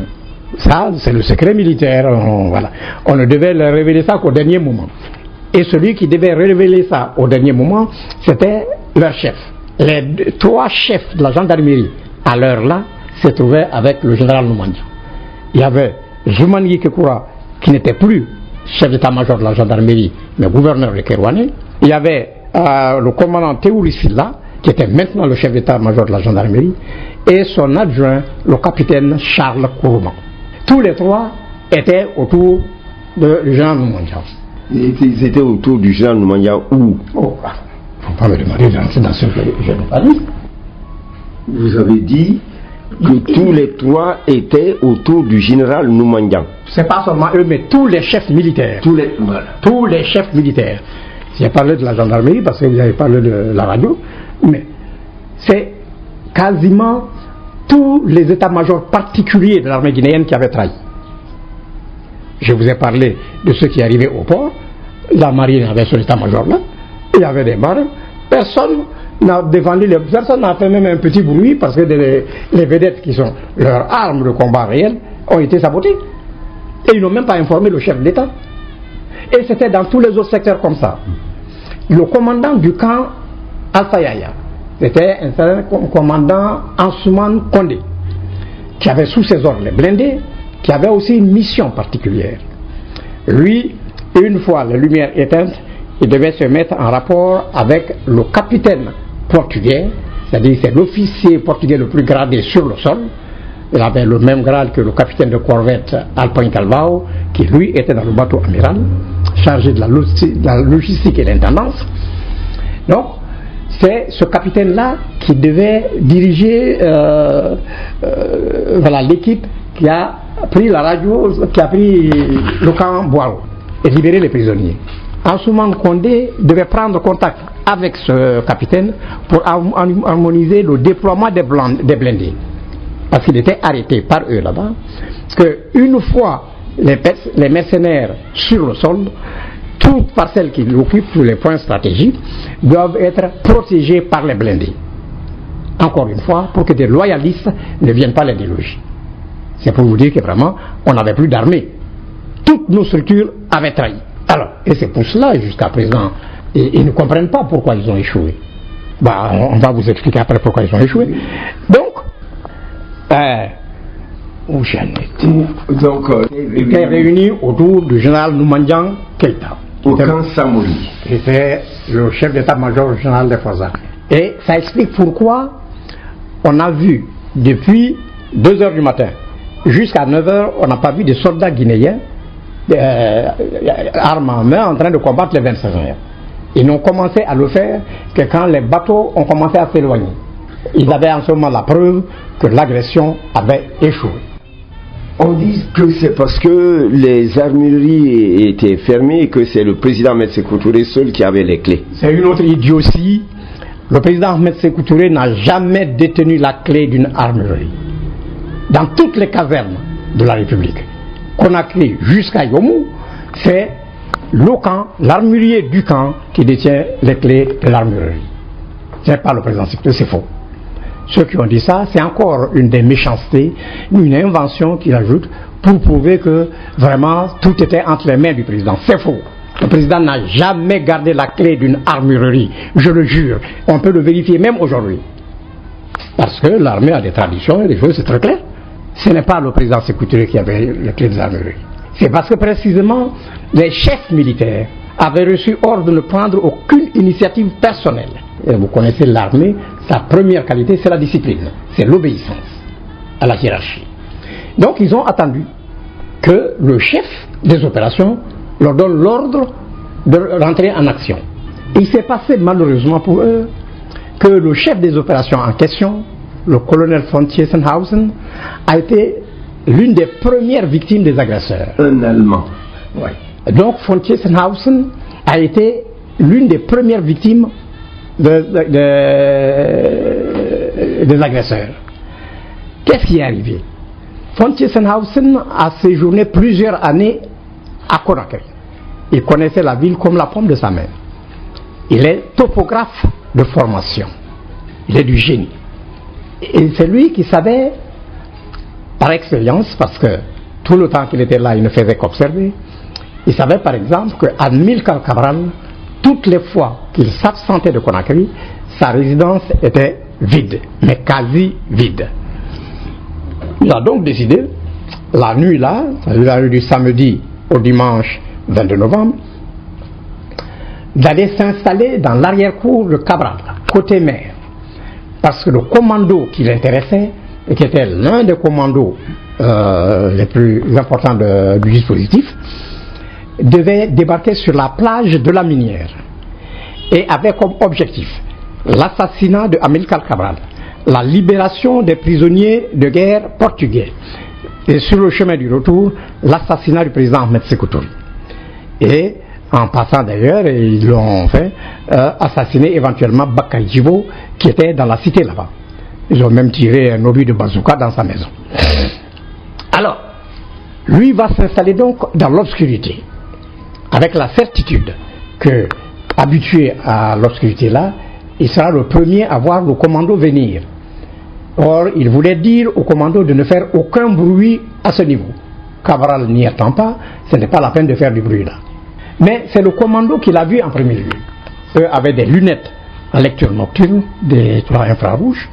C'est eux qui voient un blanc, le menton posé sur les deux bras croisés, et portant lunettes pharmaceutiques comme Cabral, cheveux coupés courts comme Cabral, et dans la cour de Cabral. Ils ont décidé que c'est Cabral, parce qu'eux ne savaient pas ce que le chef des opérations savait, savoir que Cabral n'était pas là. Donc il tire, il reçoit la balle entre les deux yeux, il est mort sur le coup. À partir de ce moment, les officiers félons guinéens, qui étaient regroupés, attendaient des instructions pour passer à l'action, n'ont pas reçu d'ordre, et ils n'ont pas le droit de désobéir. Donc ils ont attendu. Voilà pourquoi ils ont commencé à avoir une réaction individuelle jaune que quand il était assuré que l'agression avait échoué, les bateaux partant déjà au large. Voilà pourquoi c'est seulement à ce moment qu'on les a vus tirer des rafales en l'air pour vous raconter des histoires qui sont en train de nettoyer les dernières poches de résistance. C'est faux. Ils ne nettoyaient rien du tout. D'abord, ils n'avaient rien à nettoyer. Le peuple avait déjà eu raison de cela. Le camp de la garde républicaine où étaient emprisonnés les Portugais a été l'un des points les tout premiers à être libérés par les Portugais. Les prisonniers portugais ont pu... Ça, c'est pas au camp de du PAIGC, à la minière. Ah, c'était pas à la garde républicaine. La garde républicaine, c'est les autres détenus qui étaient là-bas. Et c'est là-bas que le capitaine a été, ils ont pris le camp Boireau. S'il vous plaît, ouais. J'insiste. Il est communément dit et admis en Guinée que les Portugais qui ont débarqué sont allés libérer les Portugais prisonniers à la garde républicaine parce que c'est la Guinée qui en avait la garde. C'est faux. Voilà. D'abord, la Guinée n'a jamais eu la garde des prisonniers du PAIGC. Le PAIGC était autonome, était indépendant, il faisait ce qu'il voulait. C'est eux qui ont décidé d'abord de ramener leurs prisonniers à Conakry, sous la pression évidemment de la 5e colonne. Mais au camp Boireau, ceux qu'il y avait là-bas, c'était les détenus politiques guinéens. Les prisonniers politiques, les prisonniers de guerre portugais, eux, étaient internés à la prison du PAIGC qui avait comme nom de code La Montagne. La Montagne parce que initialement, ces prisonniers-là étaient internés à Mamou, dans les zones montagneuses du Fouta-Jalon. Et le PAIGC a donc donné à sa prison le nom de code La Montagne. Donc même quand ils les ont transférés à Conakry, ils ont continué à appeler leur prison La Montagne. C'est donc deux endroits tout à fait différents. Le capitaine d'infanterie qui a participé à la prise du camp Boireau, lui est mort là-bas. Il a été aussi l'une des premières victimes. Il est mort à la prison du camp. Parce que c'est là-bas où les gens se sont défendus. Ailleurs, les autres étaient déjà corrompus, ils étaient dans le coup. Mais ceux de la prison n'étaient pas dans le coup. Eux se sont vaillamment défendus. Ils ont tué le capitaine en question et beaucoup d'autres mercenaires. Bon, finalement, les autres ont pris le dessus, ils ont libéré les prisonniers et puis voilà. La communauté internationale est intervenue aussitôt. Les Nations Unies, l'Organisation de l'Unité africaine, la communauté des États de l'Afrique de l'Ouest, CEDEAO, ont tenu des réunions tout de suite après au sujet de l'agression. C'est la Guinée qui a saisi les Nations Unies du fait qu'elle a été victime d'une agression organisée par une coalition internationale. D'abord, on avait cité seulement le Portugal, parce que dès le début, la participation portugaise était évidente. Les autres, c'est venu après. C'est-à-dire qu'on a su après qu'ils étaient impliqués. C'est le cas de la France, c'est le cas de l'Allemagne fédérale. Donc, c'est la Guinée qui a saisi les Nations Unies. C'est vraiment que c'était une violation du droit international. Et les Nations Unies, avec diligence, ont dépêché une mission pour ouvrir une enquête sur le terrain. Cette mission est venue à Conakry. Elle a fait son enquête. Et c'était sur le vif, c'était sur le chaud. Donc, ils n'ont même pas eu besoin d'inventer quoi que ce soit. Ils avaient tous les éléments de l'agression. Eux-mêmes ont vu les bateaux. Donc ce n'est pas une légende. Alors, mais en même temps que la Guinée avait saisi les Nations Unies, elle avait saisi l'OUA et la CEDEAO. Toutes ces organisations-là se sont mobilisées, y compris l'ORS. L'Organisation des États riverains du Sénégal, qui comprenait le Sénégal, la Mauritanie, le Mali et la Guinée. Toutes ces organisations se sont réunies et ils ont envoyé des gens sur place, ils ont accumulé des données et des informations et chaque organisation s'est prononcée de façon indépendante. Toutes ont condamné l'agression. Toutes ont reconnu l'implication des puissances étrangères telles que le Portugal, l'Allemagne fédérale, la France, etc. Et ça explique pourquoi, au dénouement, plusieurs années après, la France, l'Allemagne fédérale, sous l'égide des Nations Unies, se sont amendés, ils ont présenté des excuses, etc. Donc, quand on dit que c'est le président Sékou Touré était de cause, c'est déjà là une preuve que c'est faux. Puisque si l'Allemagne, si la France ont présenté des excuses à la Guinée, nous en viendrons à ces excuses. Mais auparavant, la gestion de l'agression, les suites de l'agression, il y a eu des arrestations, beaucoup d'arrestations. Comme dans toute violation de la souveraineté d'un pays, le gouvernement responsable cherche quels sont ceux qui ont participé directement ou indirectement à cette violation de sa souveraineté. C'est ce que l'État guinéen a fait. La commission d'enquête n'avait même pas eu beaucoup d'efforts à fournir parce que tous les protagonistes de l'agression étaient quasi certains de la réussite. Aucun n'avait envisagé l'éventualité d'un échec. Or, le signe de ralliement entre les agresseurs et leurs complices de la 5e colonne qui était sur le territoire national, c'était le port d'un brassard vert attaché à l'avant-bras gauche. Beaucoup, certains de la victoire, n'avaient pas beaucoup caché cela, ils étaient même fiers de le montrer. C'est quand, au fil du temps, ils voyaient que l'échec pointait du nord, que beaucoup ont commencé, ceux qui ont pu arracher leur brassard l'ont fait, d'autres ont fait descendre des pans de boubou dessus, enfin, mais le peuple a milieu. Donc, beaucoup d'entre eux avaient été aperçus avec leur brassard vert avant de l'enlever. De sorte que quand l'enquête a commencé, et comme en Guinée c'est toujours les structures du parti qui sont mis en avant pour cela, les militants de quartier qui ont vu des cadres avec brassard vert, les ont dénoncés à telle portée, tel... Voilà pourquoi en 20 ans record, beaucoup d'entre eux ont été pris. C'est ça la vérité. Et les enquêtes ont été dirigées par le comité révolutionnaire. Et lequel comité révolutionnaire a procédé à des arrestations après déposition des premiers prisonniers. D'abord, je tiens à préciser qu'à aucun moment, quelle que soit l'étape que vous envisagerez, le comité révolutionnaire n'a décidé d'arrêter quelqu'un, un présumé coupable, sans preuve. Jamais. Donc, beaucoup étaient déjà dans le collimateur. C'est vu, ils sont là-bas, mais on attendait des preuves et des témoignages concrets. C'est pour cela que l'arrestation a été échelonnée sur une période aussi longue. Sinon, ça n'aurait pas dû prendre tout ce temps-là. Mais puisqu'ils voulaient des preuves, et les preuves, ils en ont eu, tous les cas où ils ont eu les preuves, ils ont arrêté les intéressés. C'est ainsi que les chefs de la milice de Conakry 1 et de Conakry 2 ont été appréhendés, alors qu'eux étaient au-dessus de tout soupçon. Et c'est ainsi aussi que beaucoup d'autres cadres, des directeurs nationaux de services, etc., ont été cités et arrêtés. Personne n'a été arrêté arbitrairement. Personne. Je défie quiconque de me prouver le contraire. On dit aussi que les enquêtes et les instructions ont été menées de manière peu orthodoxe et que cela n'a obéi à aucune procédure de normes internationalement admise. Est-ce que l'agression en plein jour d'un État souverain respecte une orthodoxie quelconque? C'est une violation du droit international. Que des puissances étrangères viennent avec une armada, des bateaux de guerre, des avions de guerre, enfin tout ce qu'il faut, pour s'attaquer à un État souverain. Et on dit à cet État souverain qui se défend que non, il doit respecter le code de je ne sais pas quoi.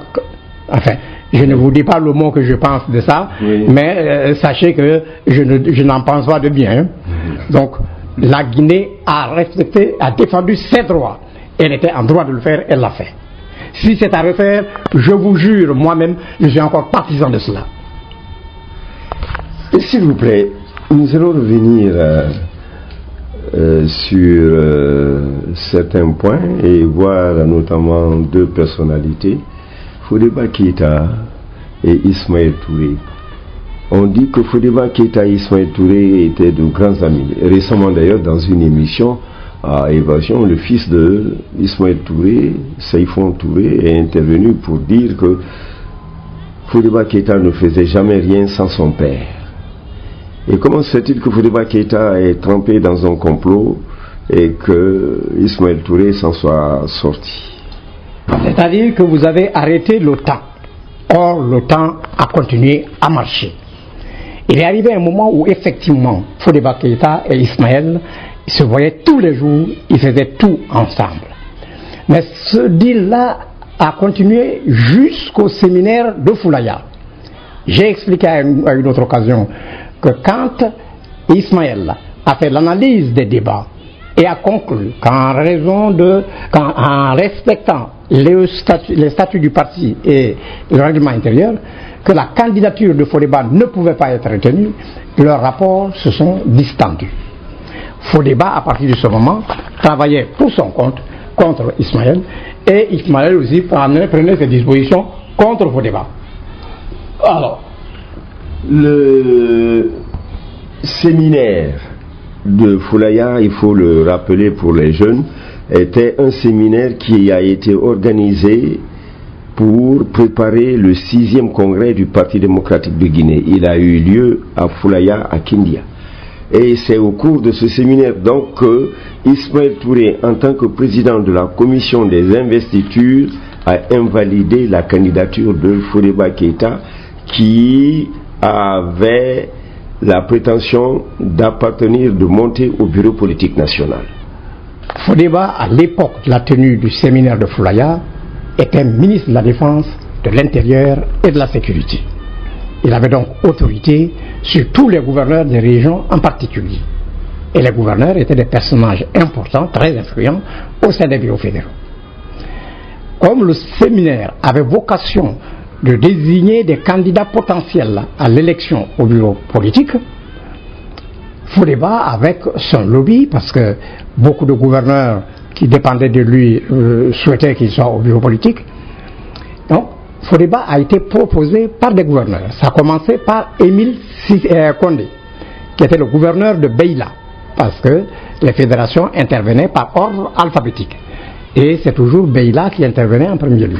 Donc Beila propose la candidature de Fodeba et ils ont été suivis par beaucoup d'autres fédérations. Fodeba était donc sûr qu'il serait retenu sur la liste. Ismaël était le président de la commission d'investiture. Donc, au niveau du séminaire, il prend la parole, il explique au séminaire qu'au regard des statuts et du règlement intérieur du parti, ne peuvent être candidats à l'élection du bureau politique que les membres statutaires du Congrès. Fodeba n'était pas membre statutaire du Congrès. Donc, de ce fait, sa candidature ne pouvait pas être retenue. Voilà ce qu'il a dit. Et cela était rigoureusement conforme au statut et au règlement intérieur. Quelles que soient ses arrière-pensées, c'était ça la vérité. Il a défendu. Fodeba n'a pas compris et leur rapport s'étant distendu, dans leur propre camp là-bas, Fodeba a commencé à recruter ses propres hommes pour s'opposer à Ismaël. Ismaël a été informé. Il puise dans le même vivier.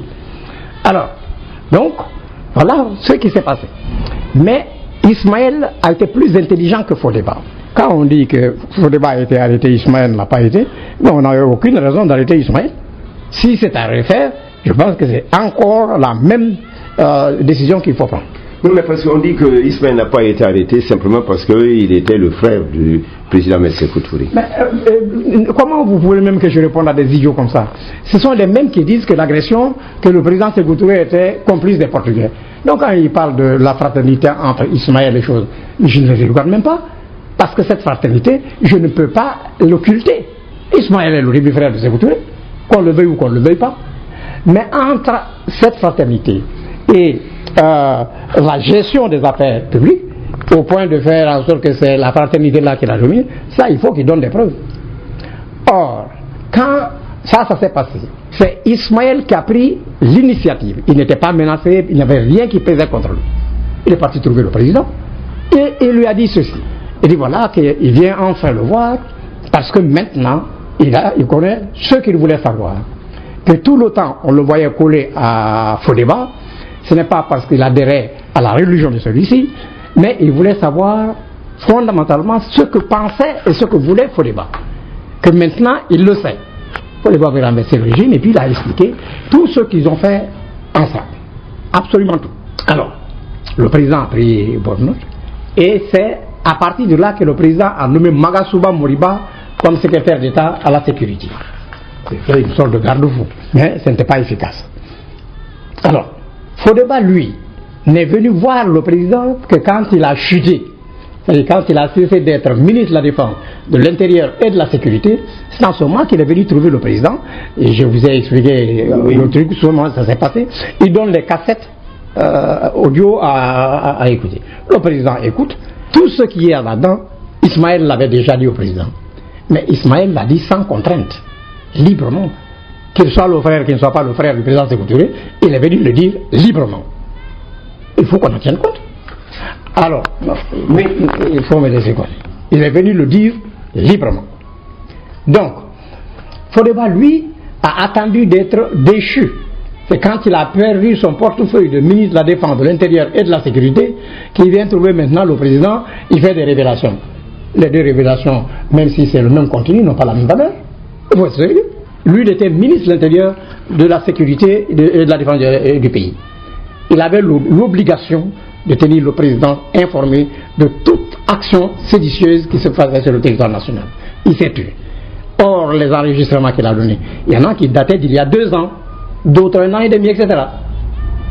Et c'est maintenant qu'il a perdu son poste qu'il vient jouer le rôle du ministre de l'Intérieur. Il faut sérieux. Donc, Ismaël n'a rien fait de mal, il a été plus intelligent, et voilà pourquoi il n'a pas été arrêté.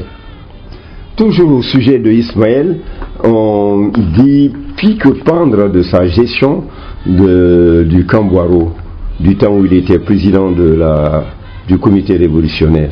On dit qu'il faisait faire des dépositions sous torture, qu'il faisait faire rédiger des dépositions, ainsi de suite. J'ai lu ça dans l'ouvrage de Alpha Abdoulaye Porto Diallo. Alpha Abdoulaye Porto Diallo est sorti de prison indemne. Personne n'a vu sur son corps des traces de torture. C'est parce qu'il est malhonnête. S'il avait été torturé, il aurait fait beaucoup plus de révélations que ce qu'on a vu à son actif. C'est parce qu'il n'a même pas été torturé. La menace a suffi. Le fait de savoir qu'il va passer devant cette commission et qu'il risque de passer à la cabine technique a suffi pour qu'il lâche tout ce qu'il a dit. C'est lui qui a accusé d'autres complices. Quelqu'un comme Fadel Guissé, c'est lui qui l'a dénoncé.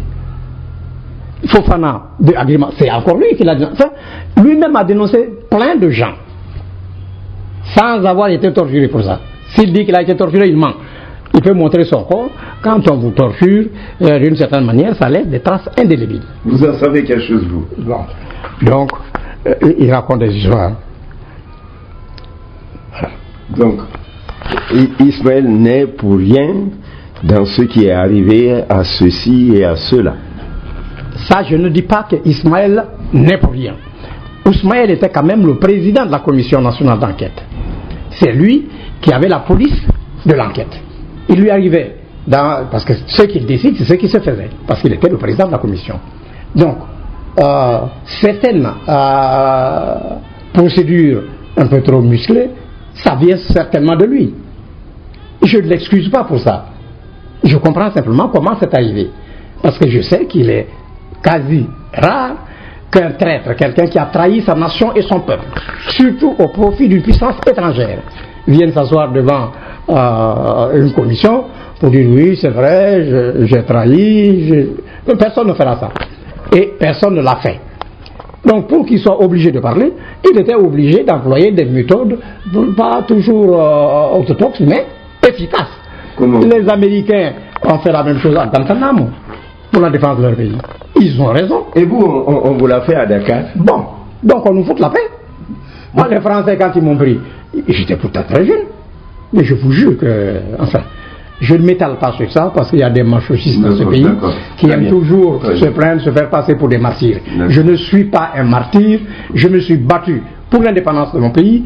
Bon, l'ennemi m'a pris, ils m'ont maltraité comme ils pouvaient. Si c'est moi qui les avais pris, j'aurais fait certainement pire que ça. D'accord, mais je vais vous provoquer quelque peu. Vous avez des amis qui sont restés, parce que là, vous étiez connus et reconnus en Guinée comme la gauche du parti. Je peux vous citer vos amis Sénaïnon Bianzin, Mamadi Keïta, Fodé Bérété, Stokely Carmichael, Sékou Kaba Alvarez, tous de gauche. Taran Diallo, Thibou Tounkara sont restés. Alors, comment cela a été vécu par vous dans votre groupe? Dans tout votre groupe, il y a Thibou Tounkara, et ça vous fait mal que je vous rappelle ces noms, que je vous cite? Je ne sais pas ce que vous voulez que je dise sur ce sujet. Nous n'avions pas un état d'âme particulier. Nous étions désolés de constater que des gens en qui nous avons entièrement confiance. J'oubliais de citer Kassouri Bamboura. Nous étions complètement en chose de constater que des gens auxquels nous avions entièrement confiance se soient laissés entraîner dans la contre-révolution. Quelle que soit l'explication qu'on donne.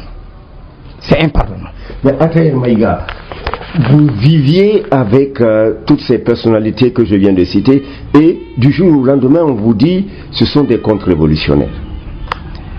Quand on m'a dit, c'est-à-dire on ne m'a même pas dit, c'est à la radio, j'ai entendu le nom de Thibou Tounkara et de Dr Taran, qui sont deux amis, deux frères. Moi, je n'ai pas l'habitude de voyager par taxi. Mais, quand j'ai entendu ça la nuit, le matin, à 7h du matin, j'étais à la gare voiture de l'Abbé. J'ai pris son taxi, je suis venu, je suis arrivé tard le soir à Conakry, je logeais chez Béanzin. Je vais le trouver, je lui dis voilà, je viens. J'ai entendu le nom de Thibou et de Taran, il dit ça, c'est un montage. C'est une manigance de Ismaël. Je regrette aujourd'hui d'avoir eu cette pensée parce que j'avais eu tort. Donc, j'ai dit, je viens voir le président à ce propos.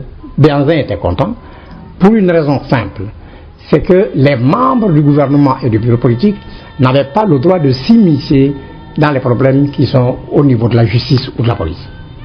Formellement interdit. Moi, ayant pratiquement les mêmes prérogatives qu'eux, j'avais ce droit parce que j'étais un militant. Et c'est pour cela que mon rôle de militant me convenait parfaitement. Parce que je pouvais me mêler de tout sans violer une quelconque règle. Je suis d'ailleurs donc trouvé le président. Béanzin était très content de ma démarche. Et j'ai dit au président que j'ai entendu avec surprise les noms de Thibou Tounkara et de Taran, et que, de mon point de vue, ces deux camarades ne peuvent pas être des contre-révolutionnaires. J'ai dit, ils sont tous deux des idéologues du parti. Et que nombre d'idées avancées, d'idées généreuses que nous avons adoptées, nous les tenons soit de Taran ou de Thibou Tounkara. Et donc ceci, j'exclus la possibilité qu'ils soient des traîtres à la révolution. Le président avait le même sentiment que moi. Il me dit, Maïga, il dit c'est comme Kassouri. Il m'a donc expliqué tout ce qui le lie à Kassouri. Moi j'ai dit bon, il dit président, comme mesure conservatoire, il faut faire en sorte que ces trois camarades ne soient pas interrogés par la commission présidée par Ismaël Touré. Parce que vous doutiez de Ismaël Touré? Non, je ne sais pas, je doutais, j'étais convaincu que Ismaël Touré était nocif. Voilà. Mais j'ai eu tort, hein. Alors, en tout cas, dans le cas là, j'ai eu tort. Donc, je dis ça. Le président prend son téléphone. Il appelle un camarade. Qui? Non. Le président appelle un camarade. Et voilà, c'est celui-là qui va envoyer. Moi, je le quitte, je passe par l'éducation, et après, quand j'étais en route pour aller prendre un taxi en face de la banque centrale, la voiture d'un ministre me dépasse et gare. Le ministre en question était lui-même au volant. Il ouvre la portière de droite. Il me demande où je vais. J'ai dit, je vais à la maison. Il comprend bien que c'est chez Béanzin. Alors, je monte. Il me dit, il vient de la présidence, ce que je savais. Puis que le président l'a appelé. Et il me l'a dit lui aussi parce qu'il savait que je savais. Parce que le président lui a dit qu'on avait discuté de cela. Et il enchaîne en me disant, l'affaire de l'accusation portée contre ces trois-là, que c'est un coup monté par Ismaël. Donc nous étions unanimes sur ce fait. Nous avons ergoté sur ça pendant longtemps. Je vous avoue, on a cassé beaucoup de noix sur le dos d'Ismaël.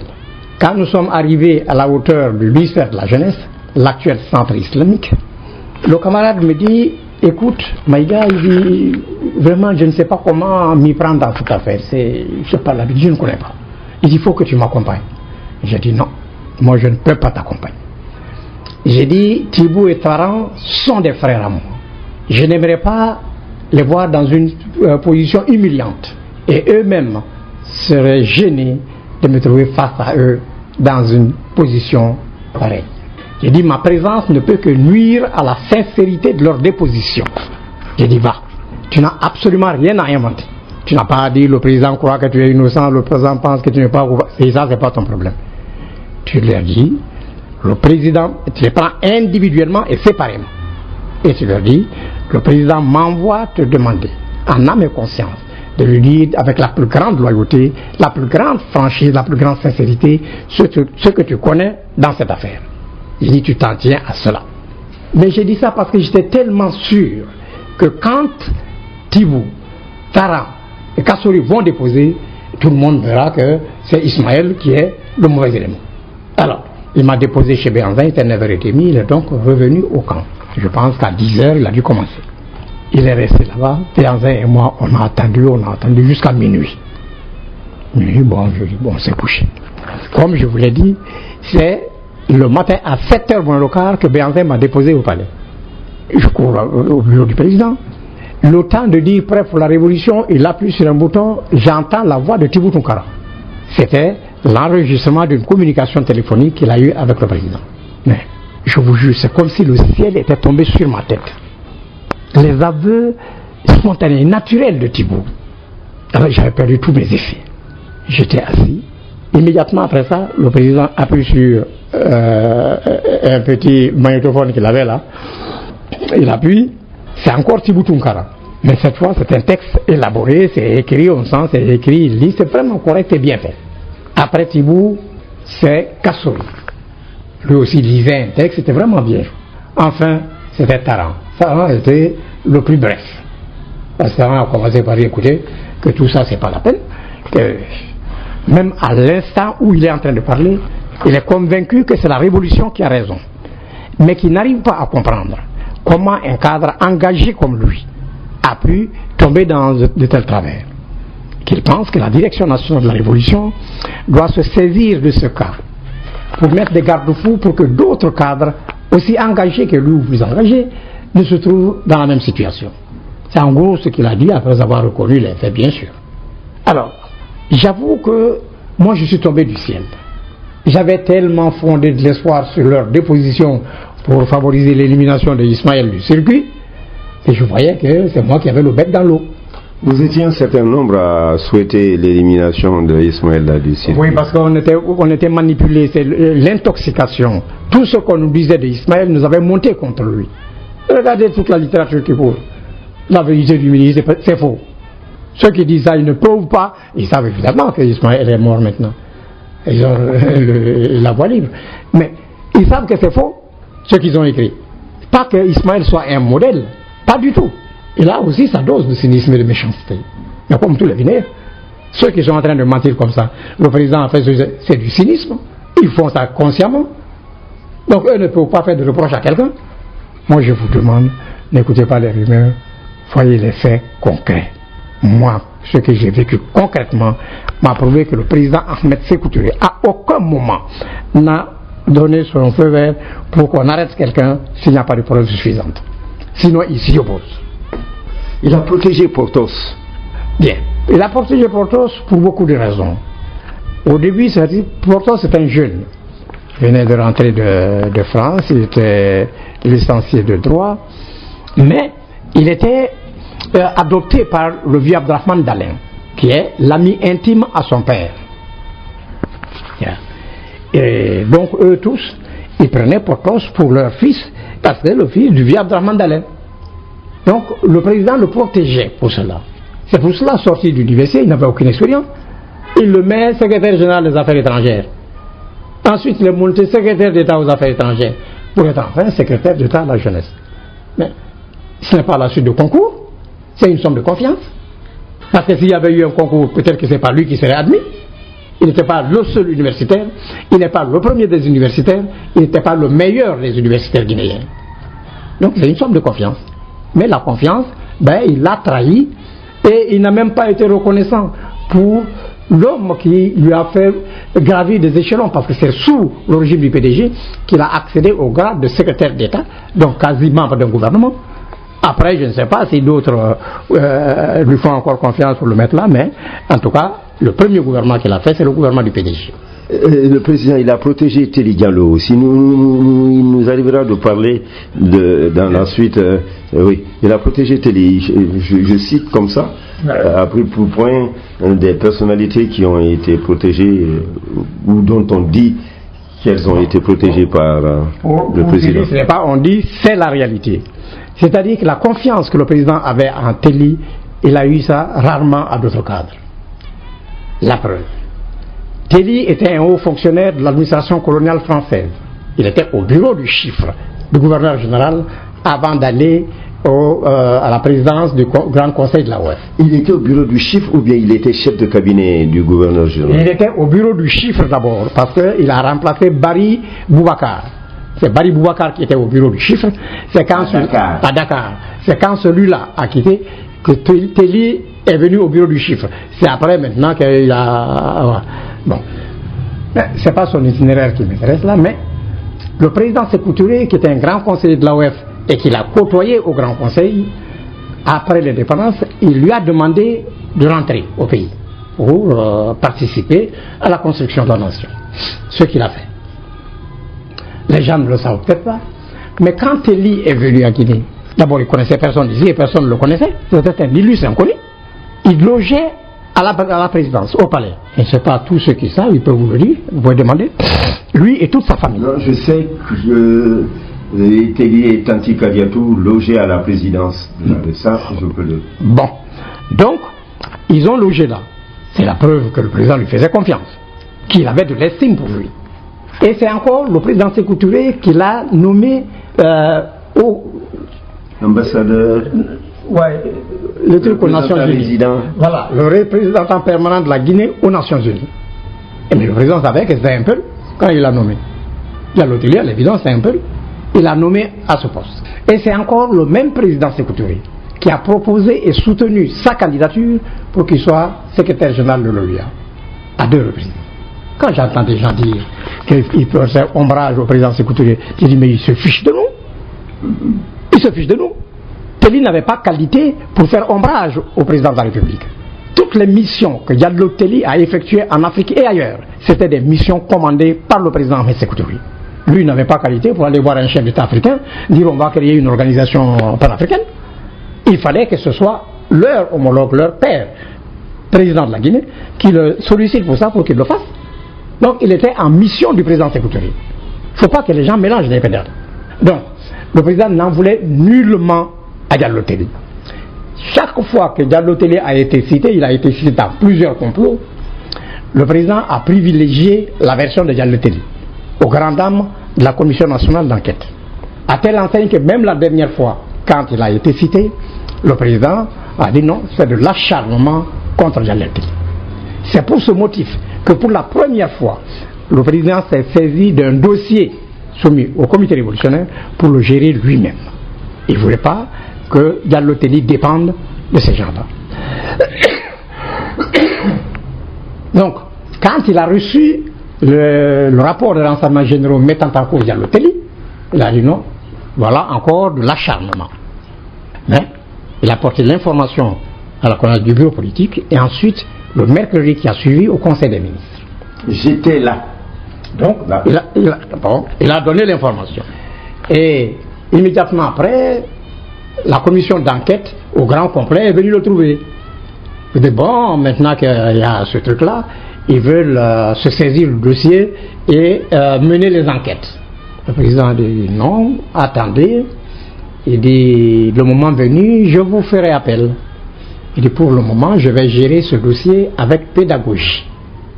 Il n'a pas fallu plus pour qu'il rentre en transe. Ils ont dit bon, voilà, arrivé sur le perron, hein, ils disent voilà, ben, le voilà devenu pédagogue maintenant. On va voir ce que sa pédagogie va lui rapporter. Ça, c'est les membres de la commission d'enquête qui disent hein. Bon. Or, pour le président, une méthode pédagogique, c'était justement ce qu'il était en train de faire. À chaque conseil des ministres, il donne une petite bribe d'information pour que ceux qui sont autour de la table et qui sont impliqués sachent qu'il est informé et qu'ils prennent leur courage à deux mains pour lui faire leur autocritique, s'engager à ne plus retomber dans de tels travers. D'autant plus que cet engagement, il a été obligé de l'a pris à l'occasion de l'agression. Quand il a vu l'étendue, la profondeur de la trahison, il m'a dit, mais si on arrête tout ceci, il n'y aura pas grand monde pour faire tourner l'appareil de l'État. Donc, il a dit que tous les cadres qui sont impliqués et qui viendraient faire leur autocritique et s'engager à ne plus retomber là-dedans, qu'il leur arrivera rien. Mais personne n'a cru. Parce que le crime était trop grave. L'agression, par exemple. Des centaines de Guinéens morts musulmans. Donc personne ne voulait dire vraiment j'ai participé à ça, donc ils se sont tués. Voilà ce qui s'est passé. Mais, à cette occasion, comme c'est le même président Sékou Touré, certains des protagonistes se sont dit attention, ce monsieur-là, il en sait plus que nous croyons. Donc, mieux vaut aller faire son premier appel, on va voir. Alors, donc c'est ainsi, d'abord, le premier jour, quand il a annoncé en Conseil des ministres, tous les protagonistes sont rentrés en stand-by. C'est-à-dire, jamais plus tu ne verrais deux d'entre eux en train de parler ensemble. Ils ont coupé tous les ponts. Ça a aggravé les cas pris individuellement. Pourquoi? Comme ils ne communiquaient plus, personne ne savait ce que l'autre faisait. Et ils évitaient même de parler ensemble de ce genre de problème. Alors, certains sont donc venus le trouver, ils ont fait leur autocritique, ils ont dit voilà, c'est vrai, je suis là-dedans, je suis avec tel et tel, on a fait ceci, on a fait cela. Et ils demandent pardon, ils disent qu'ils ne retomberont plus là-dedans. Le président prend acte. Il ne les a jamais cités. Il a même interdit à la commission d'enquête de les citer même comme témoins. C'est une question de dignité. Ils sont venus, ils ont fait leur autocritique, ils ont pris des engagements solennels, il a donné sa parole. Il ne fait pas qu'on les humilie en les citant comme témoins, comme quoi ils ont révélé ceci ou cela, et dit qu'il interdit. Voilà pourquoi tout le monde est resté dans l'ignorance. Surtout que le président ne voulait pas du tout de bruit autour de ce complot. À cause de Telli. À cause de Telli. Il ne voulait pas. Alors, à cause de ça donc, le président ne voulait pas de bruit autour de cette affaire. La commission d'enquête l'a harcelé, ils ont tout fait, le président n'a pas cédé. Il leur dit toujours d'attendre que le moment venu, il leur fera signe. C'est pendant ce temps qu'un rapport des renseignements généraux a fait état d'infiltration de mercenaires à travers nos frontières, en particulier avec la Côte d'Ivoire. Quand le président a su ça, il a convoqué Siaka. Il dit d'aller s'entretenir avec les chefs militaires en dehors de Conakry. S'entretenir avec eux pour prendre les dispositions, il a donné le document qu'il a reçu. C'est cette rencontre qui a eu lieu à Kerouané.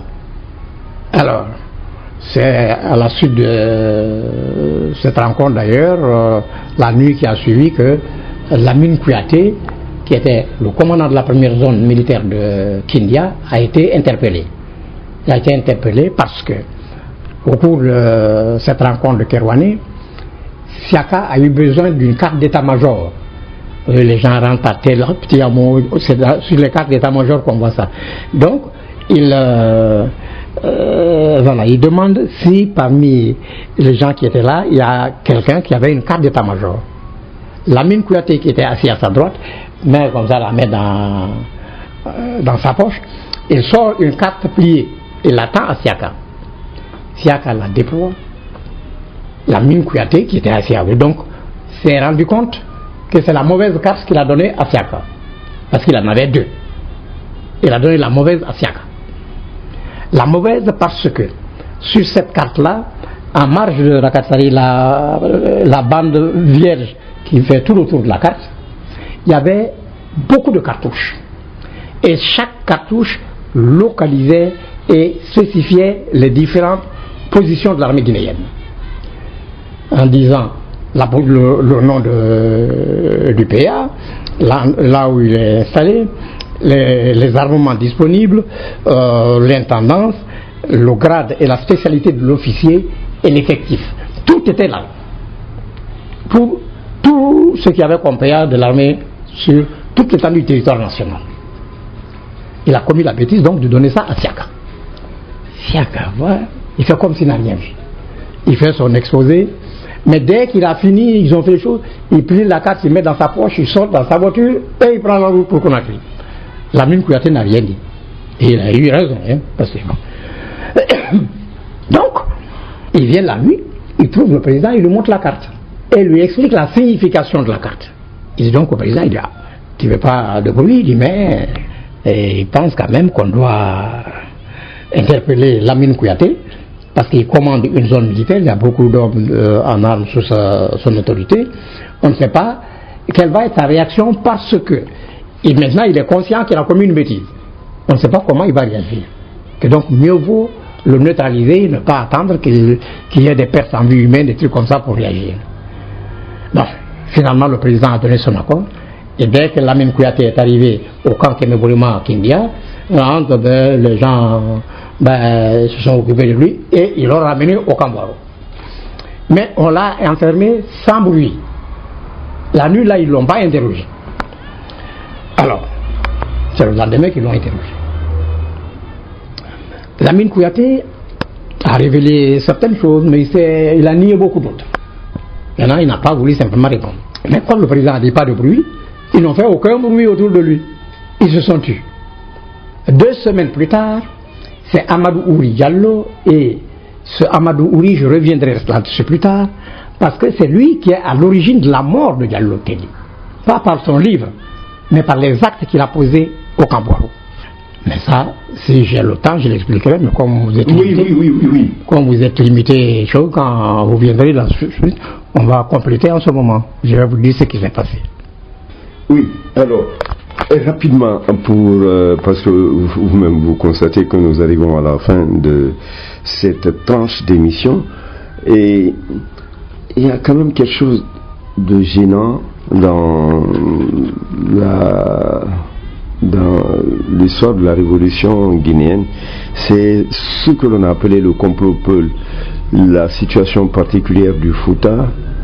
Est-ce que vous en dites un mot? On dit les jeunes Peuls ont été privés de bourse d'études. Bien. Au moment de ce discours-là, j'étais à Mamou. Je dirigeais la faculté d'agronomie de Tolo.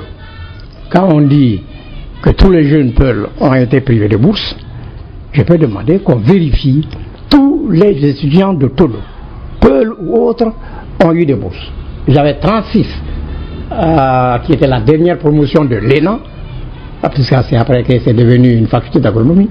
Tous les 36 ont été boursiers de l'État guinéen. Moi, j'étais d'ailleurs malade à l'hôpital. Et c'est moi qui ai dit à Siké, et bon, j'ai dit, comme les étudiants de Tolo se sont classés du 1er au 36e, et ici il y a 36 bourses, c'est à eux qu'il faut donner. Parce que Siké voulait donner quand même quelques bourses aux étudiants de Farana, mais qui sont venus après le dernier de Tolo. Ah, j'ai dit ça se fera pas. On ne peut pas donner à l'avant-dernier, hein? On ne peut pas refuser à l'avant-dernier et donner. Je dis ça, c'est pas vrai. J'ai dit, on donne d'abord à tous ceux de Tolo. S'ils n'avaient plus de bourse, on donne à d'autres. Mais on ne peut pas frustrer ceux de Tolo pour donner à ceux de Farana pour faire l'équilibre. J'ai dit ça, je ne suis pas d'accord. Donc, on a été obligé de donner des bourses à tous les sortants de Toul. Il y avait toutes les ethnies là-bas. Or, c'est ce que moi j'ai vu. Maintenant, on me dit qu'ailleurs, on a privé des Peuls de bourse. C'est possible. Mais si c'est possible, ça s'explique. Sur 100 étudiants Peuls, boursiers de l'État guinéen, qui allaient étudier, on avait 98 qui désertaient. Et dis donc, la nation n'est pas riche à ce point-là. Quand nous donnons des bourses aux gens pour aller se former et qu'ils trahissent, on ne va pas continuer. Ça, ce n'est pas parce qu'on était contre les Peuls, on est contre les déserteurs. Et la désertion était générale là-bas parce qu'évidemment, l'environnement favorisait ça. On a fait croire aux Peuls qui sont ségrégés, enfin, on les a convaincus. Et beaucoup se sont comportés en conséquence. S'ils sont frappés pour leur comportement, ils doivent s'en prendre à leur comportement et non pas à la mesure qui les frappe. Et nous allons en finir, mais encore une fois, une question tout à fait personnelle. Les enfants de vos amis qui ont été arrêtés dans la 5e colonne, les familles de vos amis, ça vous dit? Je ne sais pas ce que tu veux que je dise à propos de leur famille. Ceux avec lesquels moi j'avais de bons rapports, j'ai jusqu'à l'heure là de bons rapports avec eux. Les autres, ça, si je n'avais pas de rapport, je ne vais pas forcer le rapport. Mais celui qui vient à moi, il trouvera en moi un ami sincère. Un autre ami que vous avez perdu loin d'ici, c'est Nainon Béanzin et son épouse. Bon, je regrette évidemment la mort de Béanzin et celle de Yolande, auxquelles tous les deux, j'étais vraiment attaché à eux. Mais voilà, nous sommes des mortels et eux sont morts avant moi. Mais je sais que Yolande, elle, ça fait très longtemps que je ne l'ai pas vue. Par contre, non, Yolande, elle, je l'ai vue au décès de Madame Edouard, sa grande sœur. Elle est venue ici. Son mari était notaire. Oh, j'ai oublié son nom. Bon. Bachili. Voilà. Madame Bachili. Donc, Yolande est venue, on s'est vu, j'étais avec Ibrahima Fofana, qui a été ministre de la Pêche sous la Première République. Je peux témoigner, nos rapports étaient vraiment excellents, il m'a donné les nouvelles de Béanzin, et j'avais toujours espéré d'ailleurs que j'irais au Bénin m'entretenir avec Béanzin. Parce qu'il y a beaucoup de choses, je me disais, je ne peux pas en parler sans discuter de cela avec Béanzin, parce que nous avons partagé ces confidences là ensemble. Et je ne voulais pas être celui qui en parle sans l'associer. Bon, je n'ai pas eu cette opportunité, je le regrette, mais mes rapports avec Béanzin et Yolande sont restés excellents jusqu'à leur mort tous les deux, et je déplore réellement leur mort. Merci Ataïr Maïga. Nous vous remercions infiniment pour toutes les informations que vous nous portez. Et ce qui est frappant, je vais vous dire deux choses qui me frappent.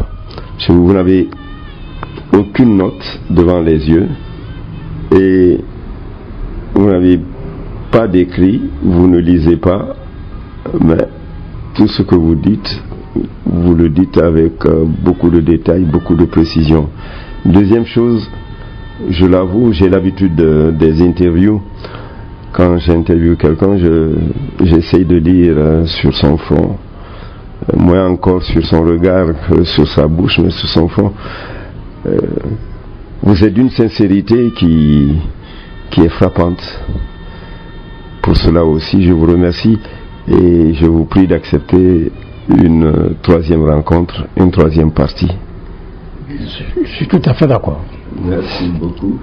C'était, mesdames, mesdemoiselles, messieurs, Évasion FM 90.7, témoin de l'histoire, témoin de l'histoire, témoin de l'histoire, témoin de l'histoire, en ce dimanche 30 octobre 2016, Ataïr Maïga. Ataïr Maïga, Ataïr Maïga.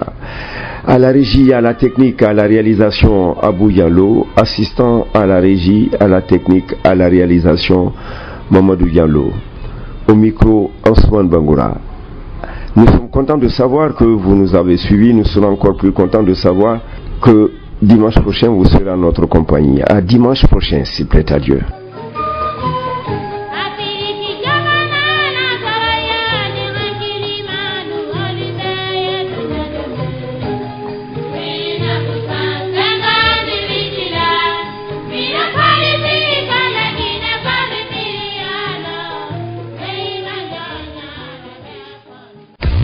Évasion. Évasion Guinée. Groupe Évasion Guinée. C'est ma télé. C'est ma télé. C'est ma radio. C'est ma radio. Groupe Évasion Guinée. Évasion Guinée. C'est ma télé. C'est ma télé. C'est ma radio. C'est ma radio. Évasion. Dion. Dion. Dion. Dion. Dion.